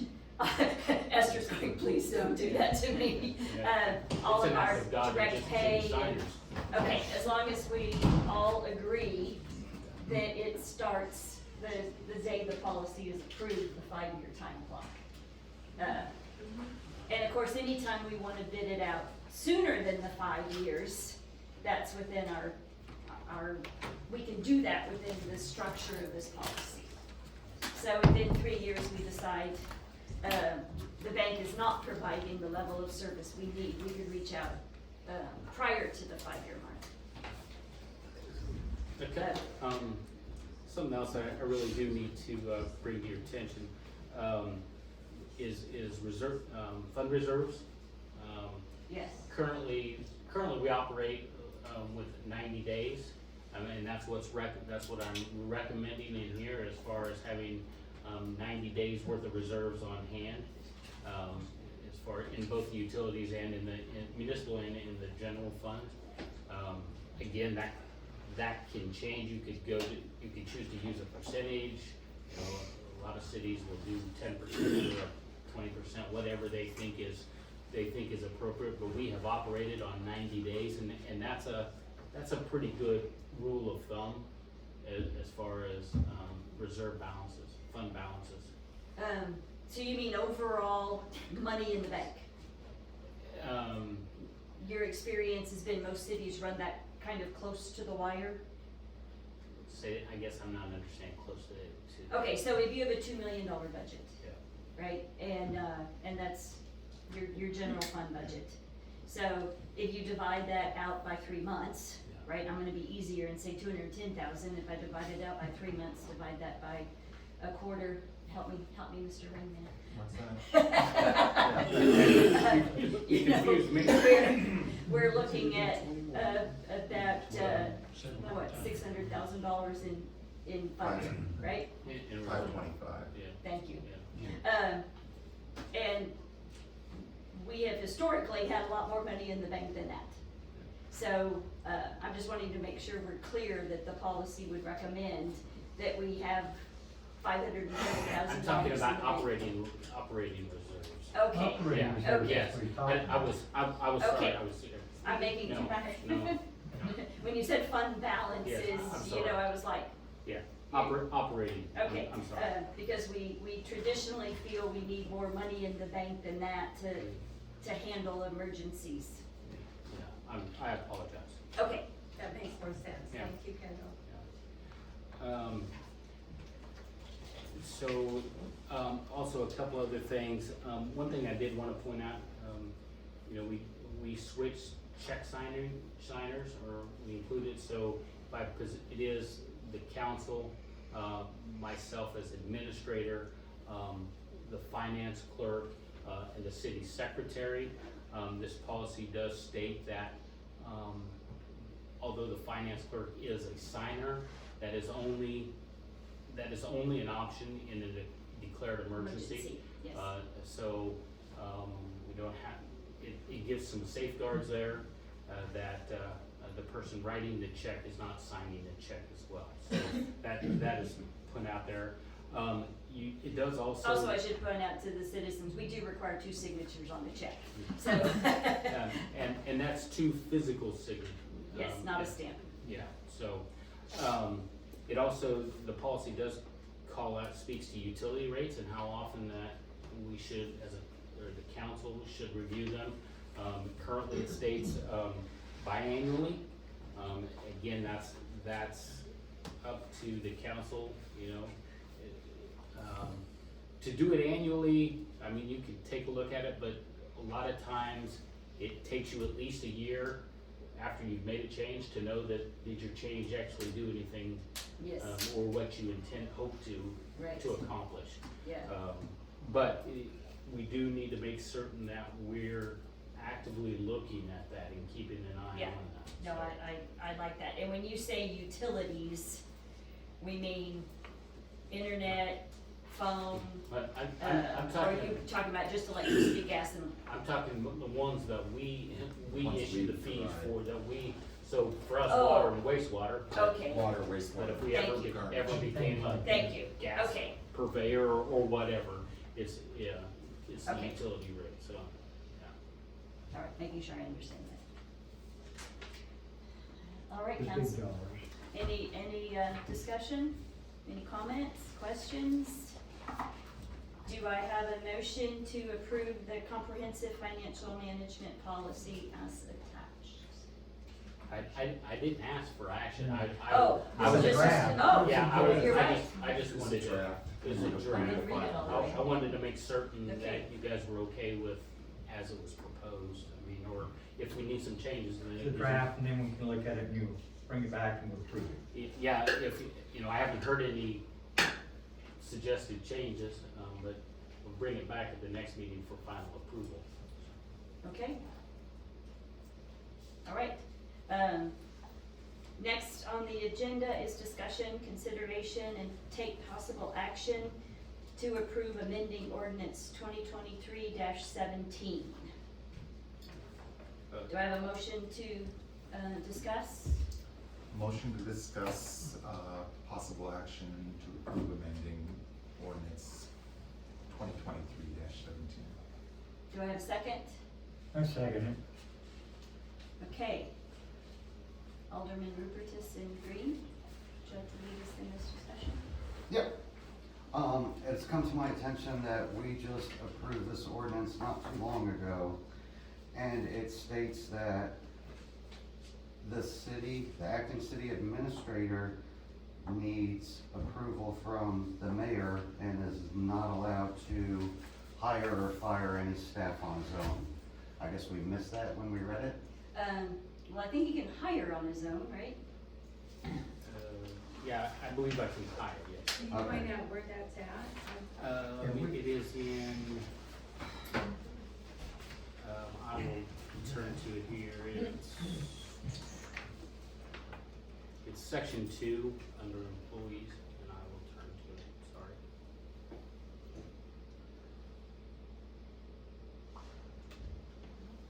Shall with the concurrence. Security code.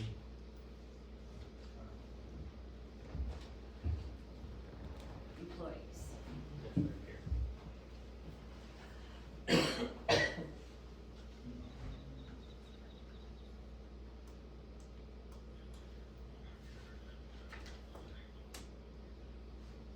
It says, Can you pull it up again? You're actually good. Oh, wow. It's a new world.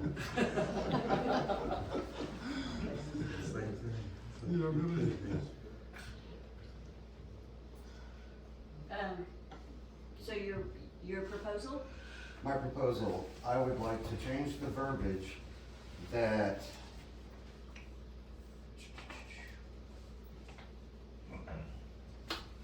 shall discharge employees other than department heads and appointed city officers authorized by the city council with the concurrence of the department head and the prior consent of the mayor.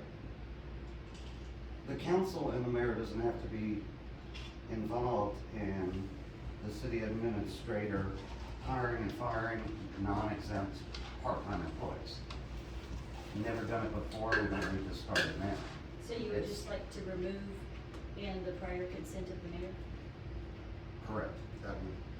That would satisfy it. We did the same thing with like, It would, yeah. I missed it this last time. Okay, so I'd like to make a motion to amend it and remove prior consent of the mayor. Okay, Second. okay. All right. All in favor of amending ordinance 2023-17 to remove prior consent of the mayor from section 2, bullet 2? Okay, all opposed? No, I'm not opposed, I'm opposed for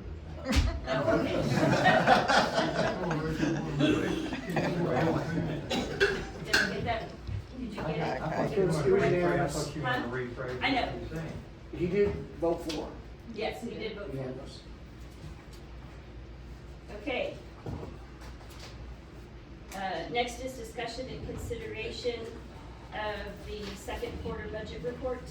Do I have a motion to discuss? I make a motion that we discuss the report. Second.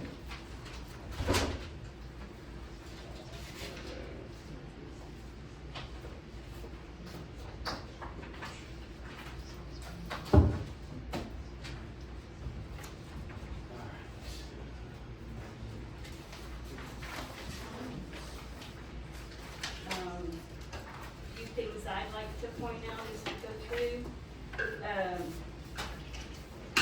First of all, item 506, court fines. I'd like the city to recognize that this is higher than it normally will be. We're working through a backlog of 4,500 unprocessed citations. So, the collections, a lot of those have been dismissed, but, even more than the 4,500 have been dismissed. So we are collecting at a higher rate than normal. So we knew when we did budget that there was a huge backlog. I think last year our budget for court fines was $180,000. So we did ramp it up a lot based on what we saw taking place with Jennifer taking over and doing such a fabulous job, along with very aggressive judge and prosecutor. But I would like to note that, this number is gonna be high. So until we catch up with these 4,500, it's gonna stay this level until we catch up? We feel like we've actually gotten most of the It's probably gonna collections we're gonna plateau. get. So it's my understanding that these went back as far as maybe like 2011 or 12. However, recently, as when I say recently, within the last couple of courts, the judge has dismissed everything prior to 2019. And so we are now only dealing with a backlog 5 years ago. Yeah. Compared to 15 or whatever. Yeah. So that in itself will take away some of it. So these are gonna start to plateau and then probably But start I stepping down. do want council to recognize that this number will probably go back to $200,000 in next year's budget. And also even this 303, we'll start seeing that rate tail off. But also remember that summertime, our revenues are usually triple from citations than the rest of the year. So we'll probably next quarter still see another bit of a little bit elevated jump. But then this time next year, we'll see it tail off again. The other thing I wanted to point out is on other interest income. I did underpredict. The money markets are earning better than we expected. There's also another interest income line in the municipal budget of $64,000. So we have actually already just about exceeded or close to meeting our interest projections. So there is gonna be some additional revenue there. Hotel motel tax, we're coming into our high season for that. We're already at halfway, but that's because of all the efforts at collecting unpaid taxes that our current focus has been going backwards. So we've been catching up, and here again, right now, I'd say we're on target for it to be more than 600,000 for the year, but I know everybody is also projecting lower occupancies this year. Our budget last year was 650 last year or 625? It was 650 last year. We lowered it to 600 based on everybody telling us the short-term rental market was slowing down. But we didn't realize we were as far behind in tax payments. And we still have probably another 50 or 80,000 of backlog tax payments to come in as we're working those. Let's see, also in miscellaneous income, this is where we are putting our registration fees for the short-term rentals, so the application fee. So if y'all remember the ordinance, a new application, if you want to be a first-time short-term rental owner, is $250, and then it's an annual operating fee of $250,000. So we expect the number of new applications to decline. We kind of had a peak this year, but next year, on January 1st of 2025, every short-term rental owner is required to pay their $250 operating fee. I think based on current registration, that's $82,500. So you'll see that number in next year's budget as an estimate, assuming the number of registrations stay constant. Mayor, Yes? could we add a new line item so that we can title it as STR registration? Yeah, I think Esther and I had already talked about that. That's some things we've discussed about. Yes. As we transition to a new accounting program, all of these funds are gonna have to be reconfigured and tweaked, and there's some improvements that are gonna be made to help make it easier to understand and easier on staff just to code it. Yes. I will also point out, I believe we also have an insurance payment check for the roof that is Exactly. is in this, and it's about $6,400, I think. Yes. 69? Yeah, Okay. thank you. Included in that amount. Yeah, we did get some insurance reimbursement for our new roof. I think so. Let's see, the dedicated 1% sales tax, as you guys know, we voted that in. We didn't vote it in. We voted to put it on the ballot, right?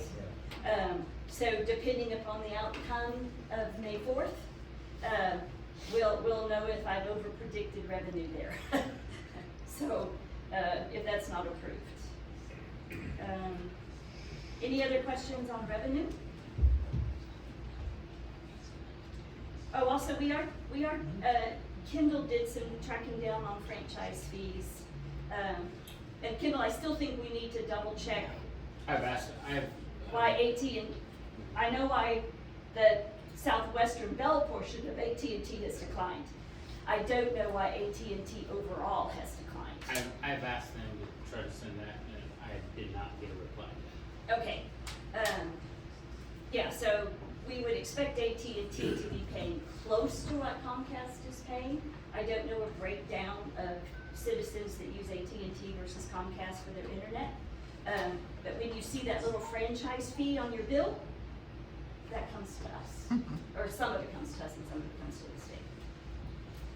Any other questions on revenue? No? Okay.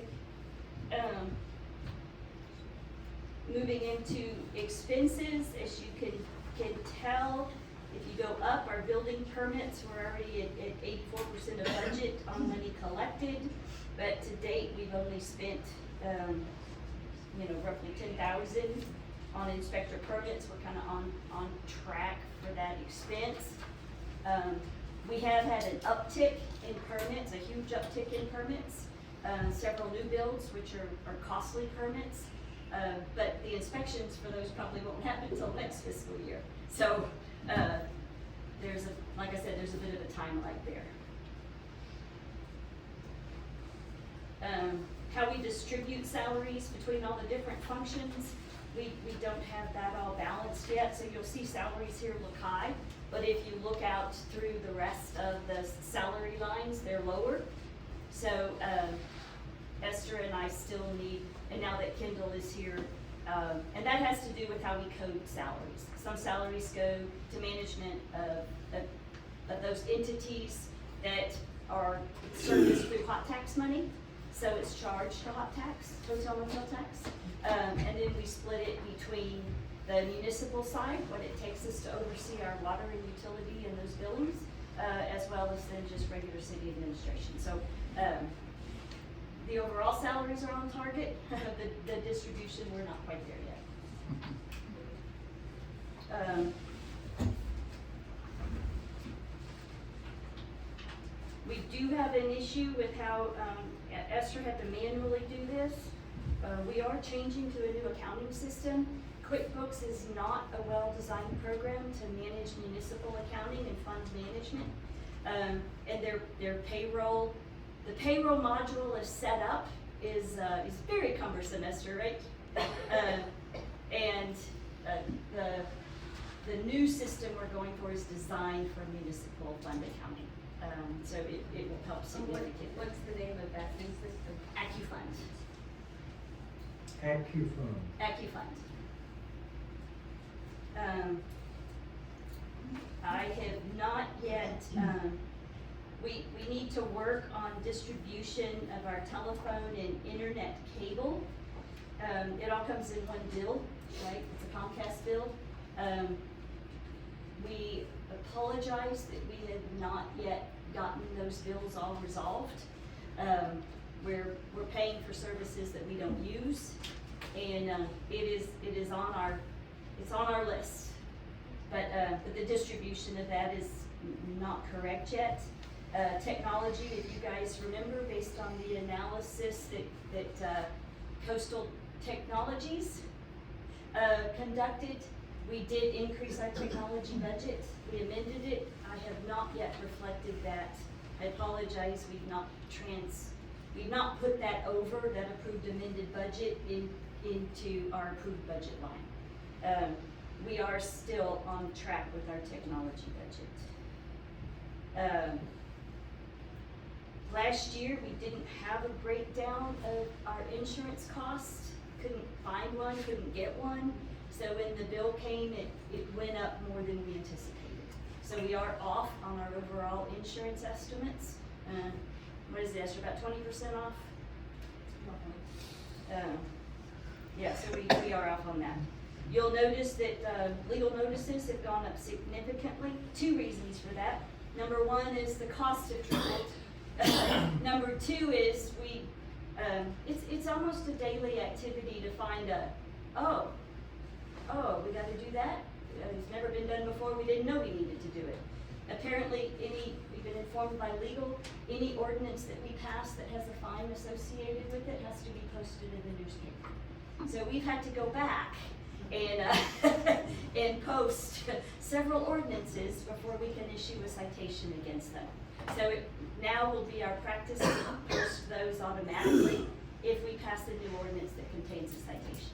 So we had a bit of a whammy there, both in higher than anticipated cost as well as things we didn't anticipate needing to do. Kendall, any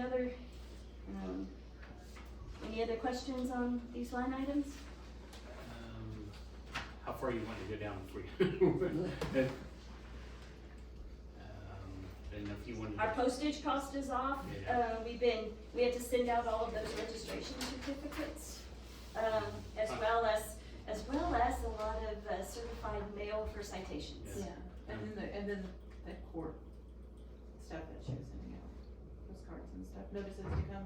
Yes, the other thing is the backlog of all those citations. We mail out a little flyer that looks like a notice to arrest or notice of warrant, but it's not really. And And those are 52 cents each, Jamel? And we've issued a lot. If you wanted to point out contract services, those, Very bottom. yeah, remind me, those were, It's the two for coastal technologies. Coastal and then Technologies. the Career. And then the, Clear For the- professionals for the. the recruiting service. recruiting services, yeah, Yes. so that, So that is, we shouldn't have any other expenses Exactly. in that line item. that's what I this was year. trying to get to. so Yeah, we're over budget there, but we're not anticipating any other It's not like expenses there. there's want to point out on 1712, the City Hall, M&R, you can see that we've exceeded that pretty extensively, but there's a partial payment for the elevator repair, replacement that, was taken out of that line item. Also, And we will need to do a budget amendment here. Yes. I don't know if you guys remember or not, Russell, you've been around a long time. There was always held in reserves in the budget $107,000. It was just a line item. And I always questioned it, and finally Debbie told me, oh, that money's for a new elevator. And it just kept moving forward year after year after year after year. I was trying to be optimistic, and I didn't put that money in the budget this year. Was hoping we could get by with the patching that we've been doing a while. But as you say, Murphy's not a forgiving person. So we did pull the trigger. You guys approved that $68,000 bill to bring our elevator up to code. So we will be bringing a budget amendment forward for that, and you guys approved that separately.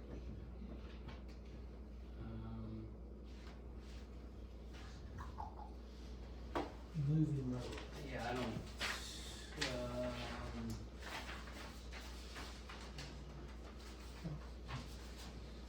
there really aren't any areas of concern.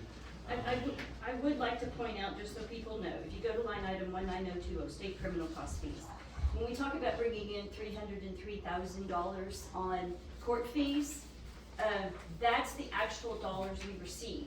Out of those dollars, we have to send our portion to the state, right? So we don't pocket that much money. These kinds of dollars have to be subtracted out of that revenue. So, in the future, we hope to be able to show clarity of that, like. At least put the real dollars in there. Well, we'll be able to show a line item on revenue where the 303, we can, as a sub footnote, Yes. we can show what the effective revenue is. Even though at the end of the line, at the end of the budget, our You can still balance expense it, versus you revenue. can show what you really got. Yeah, we can show more clarity around that. Also, I should point out collection agency fees, 19022. We have not sent a check to our collection agency person. That is also horrendously behind. They've been sending out collection notices. We've struggled to balance what they've collected on our behalf. We just get the check, and that check includes their 30% markup, and then we have to send them their 30%. So, Jennifer's working real hard now, cause there's been a lot of issues with that. And, Which item was that again? 19022. I think that collection agency fee for this year is gonna be closer to $20,000 to $25,000 at the end of the year. But we're expecting to write a check of about 12,000 about any time. Yeah, so I'm just kinda doubling that based on the next 6 months.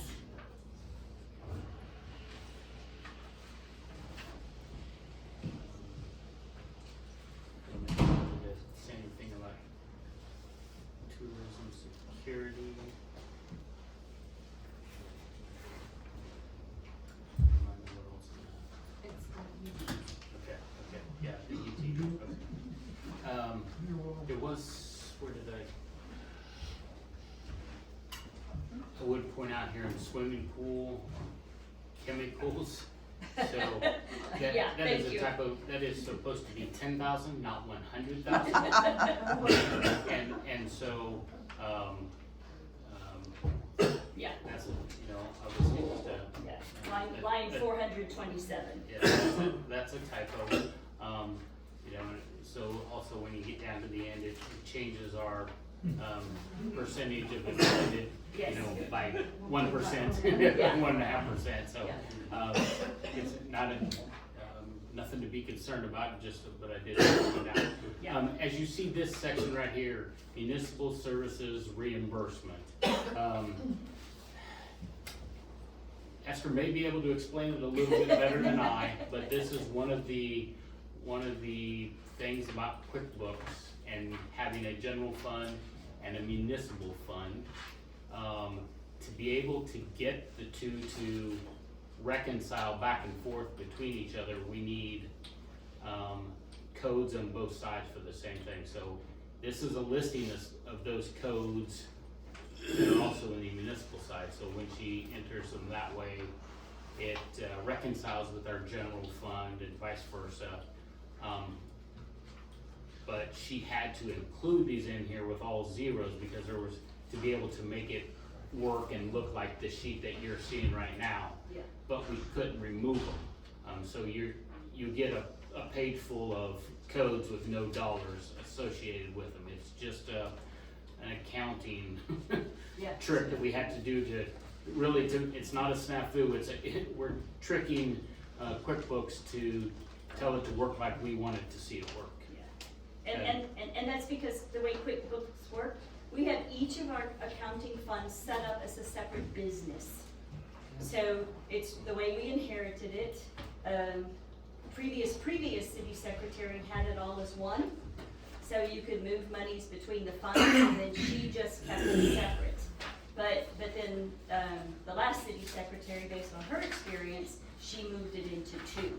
But it does add manual processes. The new system we're going to, because it's designed for, it understands fund balances in one overall account. So moving things between fund balances is much easier. So this is maybe a good time to stop and let me say thank you to Esther for an amazing amount of work that she has done to get this here for our view tonight, and really every month, because it's not just data entry, it is a lot of data manipulation and it's not just plug it in one spot and it goes everywhere it needs to go. It's repetitive work and it takes her a lot of time on top of all the other 1,000 things that she's doing in a day's time. And my apologies to her. I really pushed to get this to tonight so that we could have this discussion. But in the future, we really, at the end of a quarter, we should really schedule our budget review of the first meeting of the next month after, because she didn't even receive bank statements until last week. So really kudos to her. She worked her tail off to be able to get this, and the public don't know, but the council has seen multiple iterations. What we have posted in the agenda is not what you're seeing completely right now. It's essentially the same, but it's cleaned up, 1,000 times. So just thank you to her. Would point out here in the police department a couple of things. 1424, again, we talked about the general liability. We talked about there was questions last time about workman's comp going up substantially. That is related to the amount of reserves that we have, that we are authorized to have. Basically, for the more you get, you after you get over a certain number, you're paying at a higher rate for those reserves. So that added to that increase, but there was also just an overall increase in that. The other thing is the retirement in 14046. You'll see that we're at 54% we have paid out all the retirement. However, that number reflects lower because we had, trying to think of the forfeitures. So any employees that leave that are not vested, that money returns back to the city, and then it's paid back out. So we were able to use basically $20,000 of forfeited monies to pay off the retirement. So we realize a savings, so to speak. So I didn't want you to think that we had only paid out half the retirement. We had paid out the entirety of it. And we have having to go back and fix our retirement. We're required to put an annual survey with the retirement company that shows what everybody worked. We also discovered that the guideline for it is if you work over 500 hours a year, the city is required to pay a contribution on that employee's behalf, even though they're part-time. We had to go back and verify and fix a bunch of that because apparently that was not understood. But the way the forfeiture works, for instance, Debbie, our previous city secretary, she had worked for us for 2 years. So she was only 20% vested. So we had been putting in at 10% per year for her, but then when she left, she got her 20%, but the 80% was still there. So that goes into a forfeiture account. And the cities are allowed to use that forfeiture account. We can ask for a check to be issued, or we can apply it to our annual payment. So we applied that forfeiture of roughly $20,000 to our annual payment. So. I guess. Does that make sense, David? It makes sense to me from an accounting perspective. Okay. Well, I just kind of saw you question when we talked about it, but forfeiture. Okay.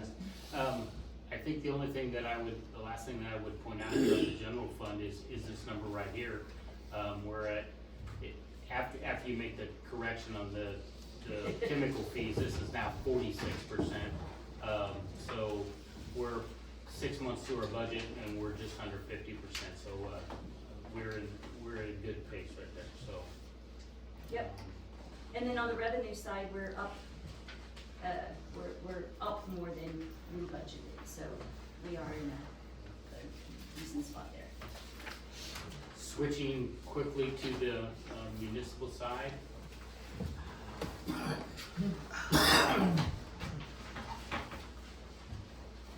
Probably just start right up here with the donations for the volunteer fire department and the EMS, and that those numbers are going to reflect higher because the budget was made before you guys adopted the new price structure for them. So you're seeing the result of that. We've already exceeded the EMS donations, and we're 75% of what the budgeted donations were for the fire department. So that's kind of where that discrepancy, so to speak, would come in. 3002 late fees. We're budgeted 10,000. We're already hit 10,518. That is because we have been working very hard on collecting accounts that are in arrears. We had when we started approximately $45,000 in unpaid water bills, and so water/sewer bills. So we're, and I say we're, I should say Tina has been working diligently to work with people to collect, and you can tell by the dollar amount there that she has been effective in doing so. So we're trying to bring those accounts up to date, and really, it's really been she's really done a good job with that. Undistributed overpayments. This is essentially an unbudgeted fund, as you will see. Currently, we have received revenue side is $21,400. This is overpayments on water bills. People, I will say probably in most cases intentionally overpay on their water bill. And so we have to reflect it as revenue, and, you know, we try to pay it out as credits on their bills, but they, even when they get a bill that says they don't know anything, we have some people that send in a payment. So that number continues. With services disconnected, obviously we're going to have to be paying those out. But just for clarification, that's what that number is. So I'm moving along 2040, 240. It says City Hall electricity, as you'll see, that's a pretty hefty number of 20,000. Again, this is one of those little intricacies of QuickBooks, so we don't have that number is wastewater treatment plant and lift stations included in that. But since we don't have a code for that, it gets on the general side, it comes across over here as City Hall electricity, so it makes it, so that's pretty much the city's entire electricity bill for 6 months. Again, as we work through this new system, we will get additional codes added so that it breaks out and better reflects what we're spending. I think the lift station bill per month, 600. No, it's 20. So wastewater treatment plant's about 2,300 a month, and the 7 lift stations combined is about 600. City Hall's on like 2. Yes, yeah, exactly. So, trying to follow my notes. The mayor already made a comment about the Bayside lift station. As you can see, that essentially comes across as an unbudgeted project because that started before that budget. But then you had the overruns with the bypass and the project dragging on because of that. So. It's kind of carried forward the budget from last year. Exactly.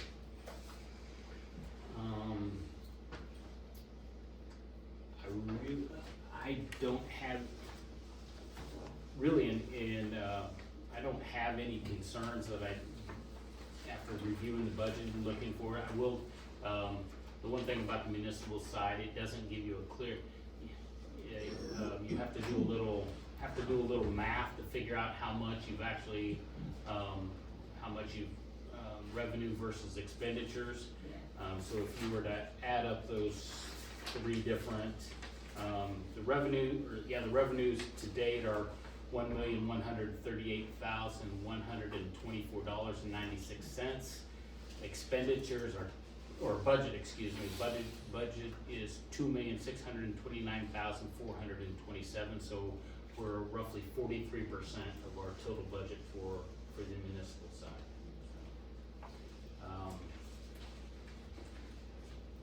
I guess, that's really the information that we have to present regarding the budget. If you have some questions, I still would like to talk about going forward, what reports the council would like to see. I've heard that we've given check registers, we've given some other things, so I would really like to, if we could clarify tonight, going forward, what kind of reports we would like to see.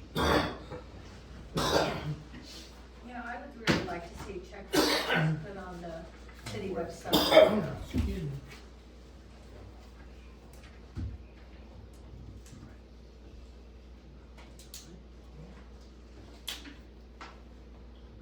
Okay, check register. Statement of accounts quarterly? Yeah.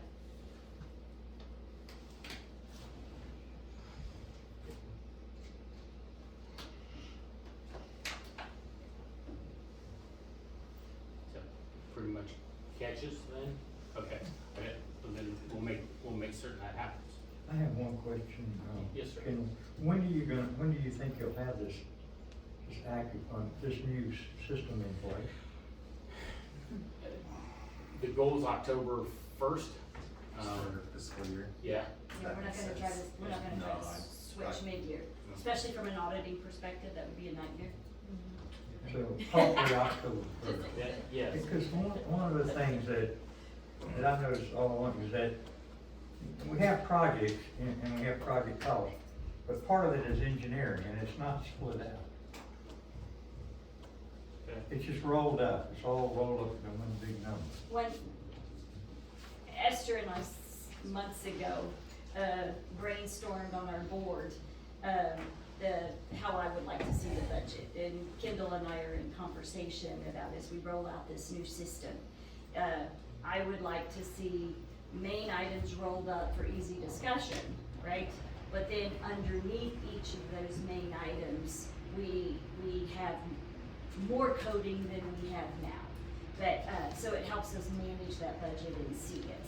But, We just need to see it, we just really need to know, Yeah. council needs to know what we're spending for engineering and but what we're we're spending looking, for projects. we're looking for a way where we can put a one-page summary together for general fund, a one-page summary for municipal fund that gives us those high-level expenses. And then if you go to the pages behind that, it would be something more detailed like this. Yeah, I understand what you're with talking more- about. And then it will have more coding for that. So, we're trying to keep the big ticket items on the front page, and then that level of detail and delineation being provided. Just so it's accessible. Yes, and that's, And when we lift it, it would be also on, on the budget package. Yes. That we show on the city That's right. website. Mayor, can we also list the quarterlies on the city website too? Yeah, yes, we will. We'll make, well, actually, I believe she's already made it, we'll make that one correction, we'll post this one on. Thank you. yes. This budget, as opposed to last quarterly's budget, is night and day. What a difference. Thank you so much. Fantastic. I feel so much better about it now. However, Mayor, you and I have had this conversation. I'm wondering if you'll share your opinion with the people. At our current rate of expenditures, budget amendments, using our reserves, increasing our budget 33%, how many years before the city has depleted all of their funds and are going to operate in the red? Well, right now, the only monies that come from non-revenue produced this year was that $1 million we moved forward for water line projects. And everything else is covered out of revenue generated. So yes, last year's budget proposed moving $984,000 from reserves into our budget to cover water line. And at our current fee structure, when I proposed new fees, we covered anticipated higher operating expenses due to repairs, because our repairs are gonna continue to be higher until we deploy the capital to replace the lines. So at that $1 million rate, if we continue to spend at that water rate, but our revenue is still exceeding our expenditure, so we're probably still pocketing about $200,000 a year. So at an $800,000 depletion per year on necessary infrastructure upgrades that were never done, we will deplete down to what we need in reserves in about 10 years. And we are currently working on that infrastructure plan for long-term and I've got it in my mayor's report. I'll go over the issues that we're facing, the things we're needing to budget for, and we don't yet have an answer for you on how we're gonna spread all that out. We recognize that at an increase of $200,000 in anticipated excess revenue per year, we'll never catch up with what's been overlooked for 10 years. So we don't know if we're going to try to put a rate increase together for that. We don't know if we're gonna try to go borrow the money. At 7.5% interest rate, that's not an optimum outcome. Yes, but our day-to-day expenses, including the anticipated necessary repairs to keep us operating.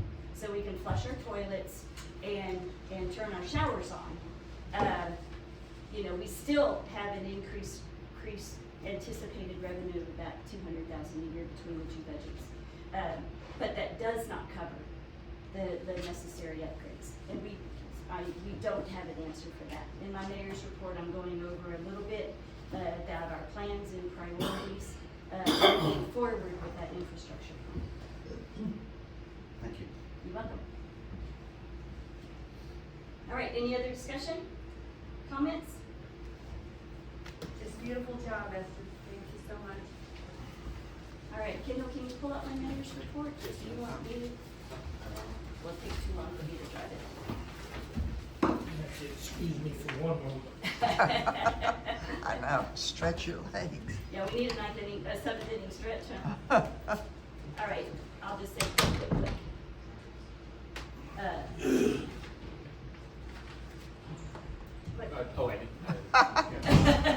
Okay, so first of all, where we're at on infrastructure, it's been ignored for too long. Half of our wastewater treatment plant is inoperable. The sewer lines need evaluation and cleaning. That's never been done. Most of our manholes leak, resulting in 10 to 20 times throughput through our sewer plant on rainy days and high tides. The water meters are at their end of their life. Although Kendall's been a great resource, he says so. They're still working. But we do need to look at a replacement for that over time. The reason for that is as these meters decline, they read low. So we pay, our meter coming in is working. The bill side is probably under predicting. So our water revenue is probably not keeping up with our water spend. Anyway, as I said, we have significant water ingress during rain and high tide. So current status, we have completed 2 more sections of water line replacement. At the rate we're going, we have about 12 more sections to do. So, you know, based on that, and that's about $6 million to do the remaining lines. We've upgraded 2 of our lift stations. We just approved money, but we had some monies from the Americans Relief Act. Can't say the acronym right. We have bid and completed upgrades, we talked about for the remaining lift stations. A small section of the sewer lines were scoped and cleaned. So we just did the section of the new water line. So over there where forgetting names. Anyway, over on Managua and Kingston and Cabasa de Beca, we did scope those lines. And unfortunately, we found what we expected. Significantly plugged lines that are in serious need. In fact, it's kind of miraculous that our gray stuff is even moving. And Branch does have to pretty frequently go route out lines because they're blocked and people are having lovely experiences in their toilets. But the rest of those lines need to be scoped and cleaned. Most cities do these on a 5-year rotation basis. They do 20% of their lines every year. And we've yet to do it. The inoperable side of the treatment plant, we've cleaned and we've isolated the 2 sides. So now we're able to get in there and evaluate what we need. Branch is providing a proposal for what's needed. The good news is it's not as bad as we thought. So one of the main components, the gear that turns the clarifying arm, works. And that's about $150,000 brass gearing mechanism, so that was good news. We did put a motor on that and turned it. Several of our pipes, our stainless pipes, are beyond function, and so most of it we're going back with stainless, so we get longer life. We won't go with just Branch. When we get that recommendation, we'll understand where it fits in the overall plan, and then per our procurement policies, we'll bid that out and look at what options we have to get it up and running. Right now, the priority focus is on finalizing our overall infrastructure plan. We've been meeting with our engineering company. One of the things we've approved to get an engineering bid for is to bore a line under the canal at the north end of the city. Right now, water comes in, it goes around and stops. If we bore a line under and the city is the majority looped, we double our effective flow across the city, especially important for our firefighting capability. So we are looking at doing that. That involves some easements, and we are, like I said, we'll get the engineering for it, the cost for it, and then Kendall will get to go knock on doors and plead for the need for those easements. We are also in conversations with both Galveston on is there any way we can share different resources that could potentially minimize our operating costs for the system. We're also in conversations with companies that would buy our system and operate it. And then they would do the upgrades. So, like I said. You talking the waste treatment? Both. Those are very preliminary stages. We're working the pros and the cons and where we want to go with that. But looking at overall, my back of the envelope numbers say our overall system to fix the stuff on the top is $12 million. And $12 million. And we don't have that. So coming up with prioritized list of how we do the critical things out of reserve funds, and then how we stretch out payments on the other with that anticipated excess revenue over time. Okay, click. Technology, once again, it's been ignored for too long.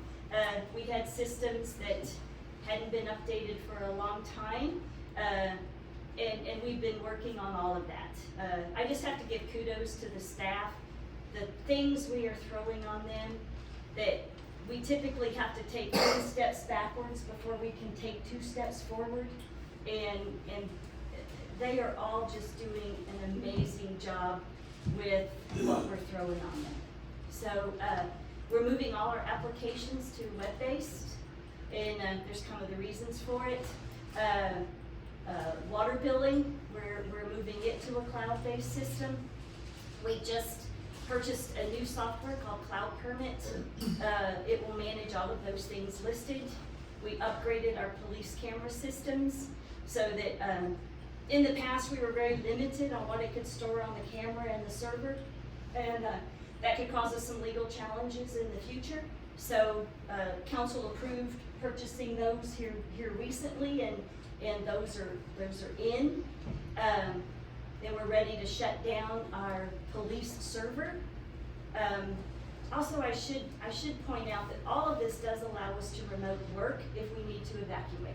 So if we need to evacuate and City Hall is blown down, shut down, whatever, we can still keep the city up and running because all of our systems will be transportable, including the phone. So we now have an internet-based phone system that folks get phone calls directly to their computer. All they need is a headset, and we will be live when we do that. We're putting in a new court software. That court collection fee I told you about that we have to pay, and the amount of time that Jennifer has to spend managing what she sends to that collection company and tracking it. This new court software, the company that does it provides that service. So the anticipation is Jennifer's time will be reduced by about 30% in what she needs to do right now to manage collections. We've talked a lot about our accounting software that we're going to. It is a fund management system that will relieve Esther of a lot of her manual activity. One other thing we're doing is Starlink. If those of you are familiar with it, it's a satellite-based internet system. It's now available in our area. I happen to have it in my Colorado house. It's been a game changer. It's not that expensive all in all.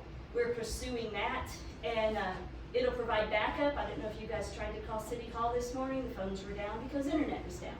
And this will provide continual backup when Comcast is a problem, which they seem to be a problem, once or twice a month, Esther? We're down for a couple hours, so it'll switch automatically between the two. In the we need to evacuate, Kendall will pack it up. The dish is about this big around, and he's going like, what? And we'll be able to stay live, even if the internet cable's not working. All right, next. On the maintenance side, we talked about our elevator being updated. That was a large expense that we had not budgeted for this year, but city staff was getting tired of being stuck in it. Happens all the time. Yeah, they make sure they have. In fact, the other day I got to my car and Esther wasn't at her car yet, and I called her. I said, "You're not stuck in the elevator, are you?" and she said no. We are refurbishing the deck at the pool.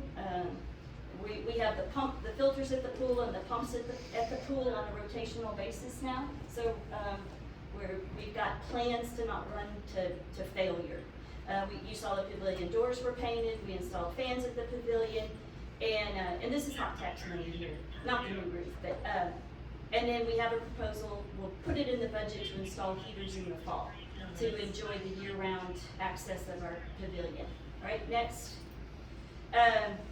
Communications and technology, we've made progress, but there's always room for improvement. I hope most of y'all have recognized our updated website and how it's easier to find things now, and things are clearly posted on it. And Facebook is linking to it. We're trying to drive all citizens to go there as their first line of communication with the city. And we're also putting a lot more online access. So Cloud Permit will allow us to do building permits, marina permits, short-term rental registration, and hotel motel tax payments directly to that. So I don't know if any of you have been around on a Friday morning in the summertime, but staff is scrambling trying to get marina permits out the door. So this will allow people to go online and print one off at home and reduce staff time that way. So we use Blackboard now for time-critical communications. We've got several folks with that on their phone and access for that. Of course, Chief does a great job with our city Facebook page and keeping us apprised of events and things going on. Our new phone system will allow for remote connection so that in the event we do have to go, you'll still be able to reach critical personnel with the city. All right. Next, for the beach, we are optimizing location for the beach dumpsters. Those beach dumpsters get to be a catch-all for anybody that doesn't have a place for their trash. So we frequently have contractors dump palm leaves, and the maid services in Galveston use it for their overflow. And we're looking at putting it in the wastewater treatment plant area. But also the type of dumpsters we use, if any of y'all have seen poor David, he hauls his trailer to the beach, he fills it up with trash cans, and then they get to play Hercules and take those trash cans and throw them up into that tall dumpster. So we're looking at standard roll-offs that David can pull his trailer up to and rapidly, without risk of injury, get those trash cans, get them in there. I hope y'all have noticed the uptick in our events. Sandy Dindy, one of our fabulous volunteers, and Tina and the chief, they've just gone way out to provide energy and activities and their fun events with wonderful, and our citizens are engaged and enjoying it. Tina's mind is popping all the time with more things to do. And by the way, Tina is off today. She had foot surgery yesterday, and it went well, and she's hoping to be back soon, and she's working remotely for the next few days. All right, next. As we talked about, we have backlog of old citations, and Jennifer, once again, been doing a fabulous job. And then our new software will streamline the collections process. And also with water, we have a backlog of what's called CSI reports that are required by TCEQ for new construction or major modification in any plumbing systems. They've not been done since 2018. We've begged for TCEQ forgiveness, but the cost of just conducting these versus a fine says, well, we need to do them. So those of you that built a new home or did a major remodel since 2018, we will probably be reaching out to you because we're gonna have to fill out one of these forms. And here again, we're not quite sure how we're gonna staff for that. And you will see a pretty large, our inspector is gonna have to go back and clear that backlog. So our inspector cost for this year probably will be, I think we estimated about $30,000 or $40,000 to get this work done. On finance, Mr. Wendt, the audit is waiting on final review. And we're already starting to pull the info for the 2020-2021 audit. I'm sad to say that I expect this round to be tougher than the last one. When you try to go back that far, the last one's been challenging. We'd get the all clear, and then a week later, 2 weeks later, the auditor would call and say, oh, I need this documentation, or oh, I'm gonna need this. And usually that ended up with several ahas. And how many hours did you spend on the phone with Principal Esther? Days worth. Clarifying. Trying to get all of the documentation we need for our retirement system.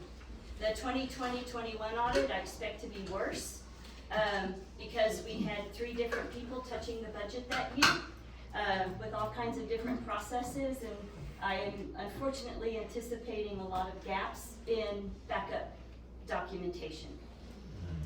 Okay, next. Short-term rentals, we've updated registrations. I think we have 320, give or take a few, registrations now. Since everybody's getting up to speed on that. We have issued citations for unregistered rentals. And just so you know, Russell, court tomorrow, not all of them have been dismissed. A lot of them have been postponed to court tomorrow. So they're coming to court with their necessary documentations on what they owe in back taxes to get up to date. And I think everybody unregistered has actually now registered. So, and we're collecting all the back taxes due, we talked about that. We are still evaluating, do we want to get direct payments from the rental host platforms, which are like Airbnb and VRBO. There is a way to do that, and we'll continue over this summer to see, do we think that's the most effective way. We won't get rental income unless we have honest owners for platforms that are not Airbnb and VRBO. And those are increasing in number, but they're still a small percentage. So it could still give us more revenue than we currently collect. The trolling software that we use to determine who is renting houses in Jamaica Beach and how much they should be paying, we're evaluating that as well. With the new cloud permit, the use of that is not as critical as it used to be. So it's a I think if we're only using the trolling software, it'll be about $10,000.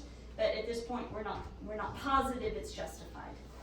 And then we are finalizing proposals for extra patrols on Friday and Saturday night. That was one of the requests from the town hall meeting in January. So Chief Garibay has put a proposal on how we would staff that and what that would look like. And we just have to evaluate the overall excess in our short-term rental income. And it is, looking like it's going to be higher than we expected. So some of this back taxes we've been collecting can be used for this.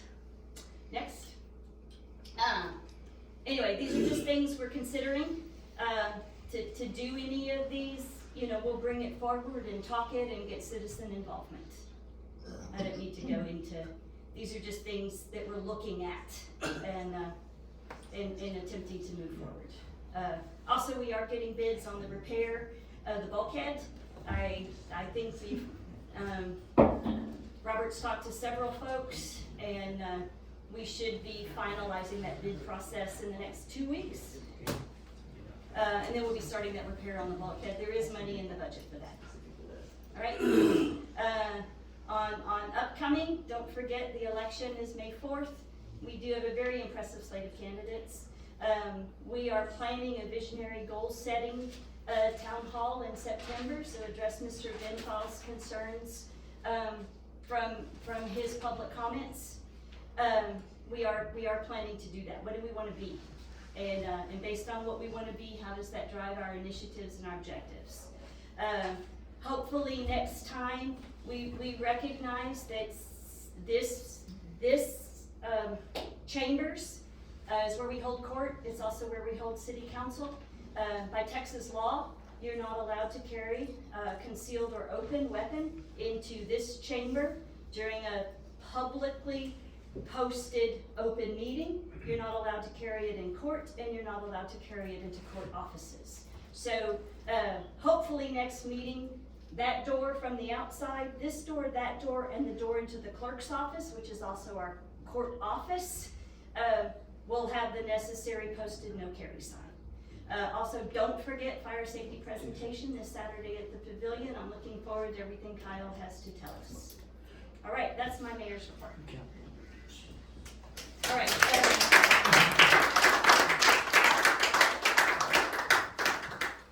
All right, so next on the agenda is we need to